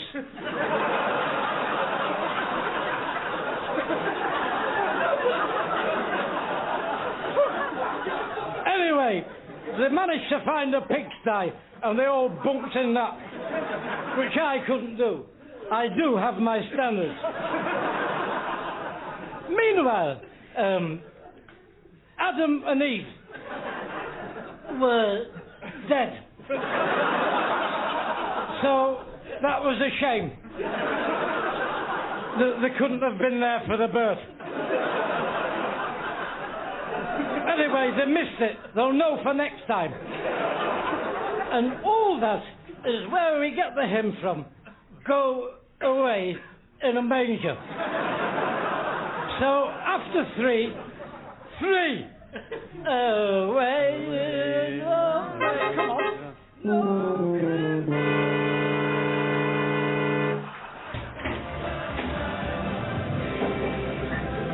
Afternoon, Arthur.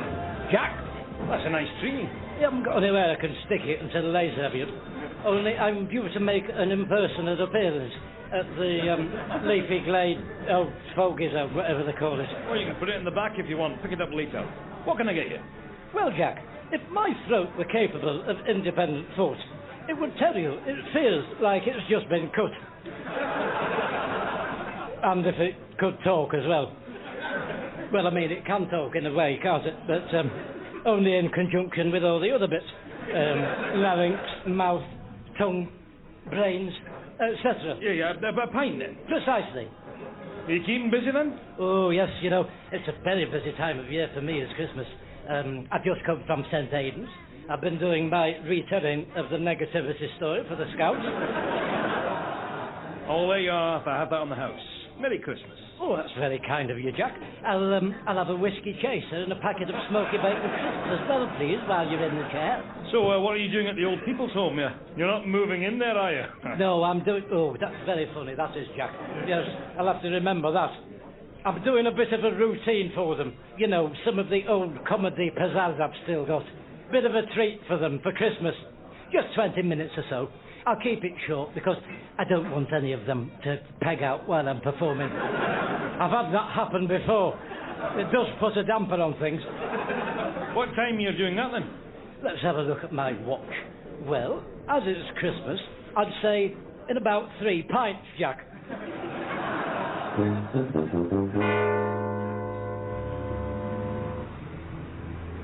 Right then, here we are. Yes? Good afternoon. Could you let me in? Sorry, who are you? It's Count Arthur Strong. I'm here to entertain the inmates. Oh, Count Arthur Strong. Hold on or come down. Hurry up then. It's perishing out here. Hello, come in. We were beginning to think you weren't coming. Why? Well, you're quite a bit later getting here than we thought you'd be. Well, that would be my agent's fault, that. He told me 3 o'clock. It's 3:45. That's what I meant to say, 3:45. That's what he told me. 3:45. I knew there was a 3 in it. Oh, he's an idiot. I keep thinking it's time for me to move on from him, to pastures anew. But frankly, it would break his heart if I went. He's only got me and Rod Hull left. And he hardly works these days. Well, unfortunately, I go off at 5, so I won't be able to see your show. Now, you wanted a cassette player, didn't you? That's right. One I can plug my microphone in. I like to start with a song that always goes down an absolute storm.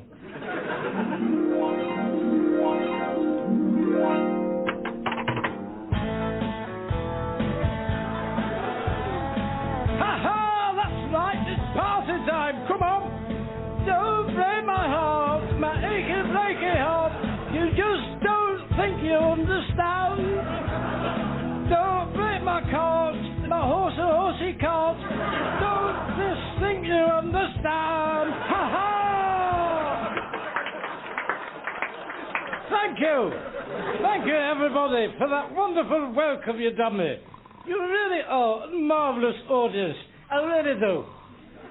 Is she asleep? Oi! All right, love. Not keeping you awake, am I? As the arch has finished. Oh, yes. Didn't you hear, love? They've all caught mad cow disease and died. Bum, bum. Oh, you've got to laugh, haven't you? Here. Did you hear the one about Mickey Mouse went to the doctors because he was having Disney spells? Oh, dear me. It's the way I tell them. The 2 boiled eggs. That's not funny. Yes, it is. No, it isn't. I do have Disney spells. No, you don't. That's the joke.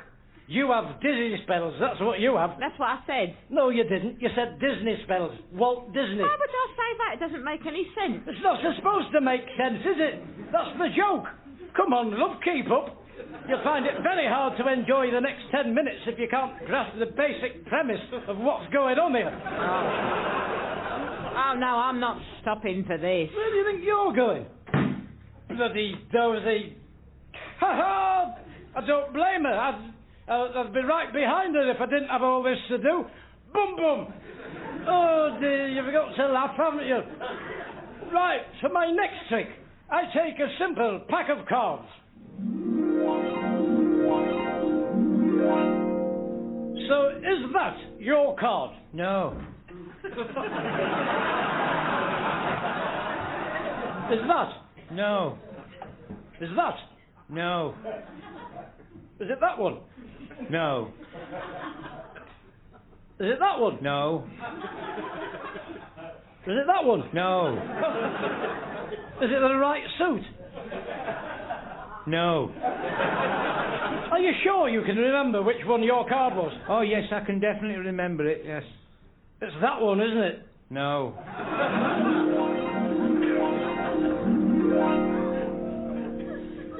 Is it that one? No. This one? No. Aha! Then in that case, this is your card. No. Right, you bloody idiot. That was the last bloody card in the bloody pack, wasn't it? You have forgotten which one it was. No, I haven't. It was this one, the 9 of clubs, look. What are you still doing with it in your hand? You're not supposed to hold on to it. You should have put that back in the pack. No wonder I couldn't find the bloody thing, you dozy. All right, that's it. That's your loss. I've had enough. Let's press that and get off.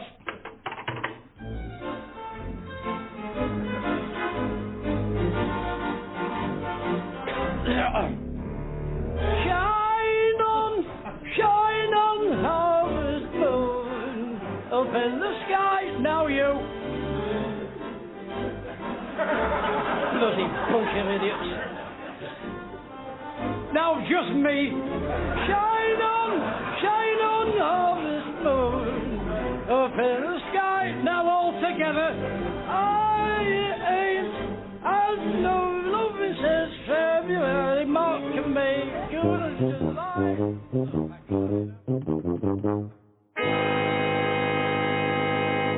Right, let me get out of this hellhole. Oh, for crying out loud. How do these open then? Hello? Please ring for attention. Shop! What can I do for you? Oh, you're new. Where's Nurse What's-It gone? She's finished for the day. I'm the agency nurse. Is there a problem? I can't get through the doors. Will you let me out?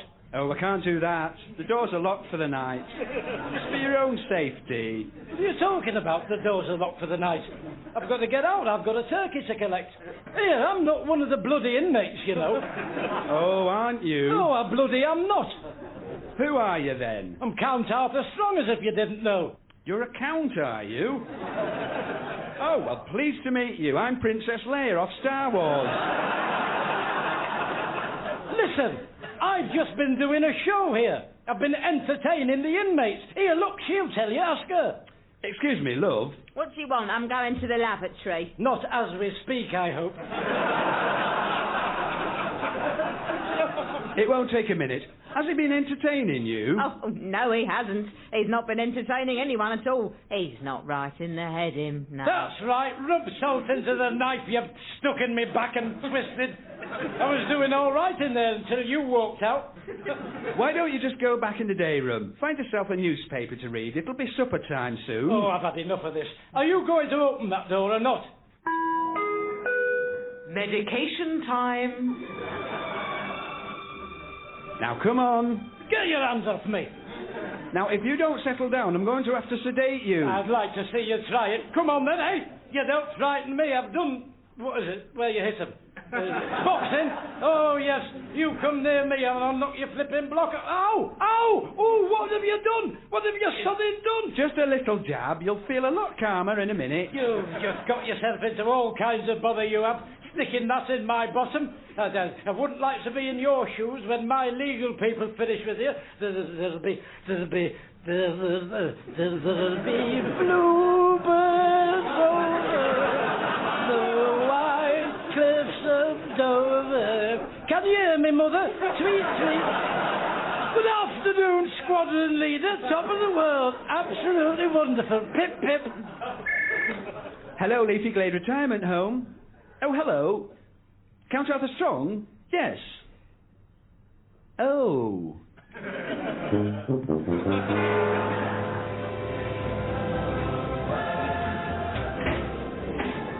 You all right there, Arthur? Oh, I am as light as a feather, Jack. I am as happy as an angel, as merry as a schoolboy, as giddy as a man with a drink problem. Let's get a sing-song going. I'm dreaming of a white blackout, just like the one that I've just had. Hello, Arthur. You never picked your turkey up from the shop, did you? Can I get you a drink? Well, Taylor, my dear old friend and butcher, I shall buy you a drink. What? But tell me first, what day is today? It's Christmas Eve. Christmas Eve? Then I've not missed it. And is the turkey still hanging up in your shop? The big one, mind, the prize turkey, not the small boss-eyed one. Yeah. Go and fetch it, and I'll give you a half-crown. No, sod it, you can have a full fortnight. I'll send it to Pork Skirget's house. It's twice the size of Tiny Tim. Tiptoe through the tulips, by the window, all together now. Jack, drinks for everyone, please. Are you sure you're all right, Arthur? Never better, Jack, never better. And now that everybody has their glasses charged, would you please raise them in a toast with me and Tiny Tum Thum? God bless us, each and every one of us. Merry Christmas, everybody. Merry Christmas.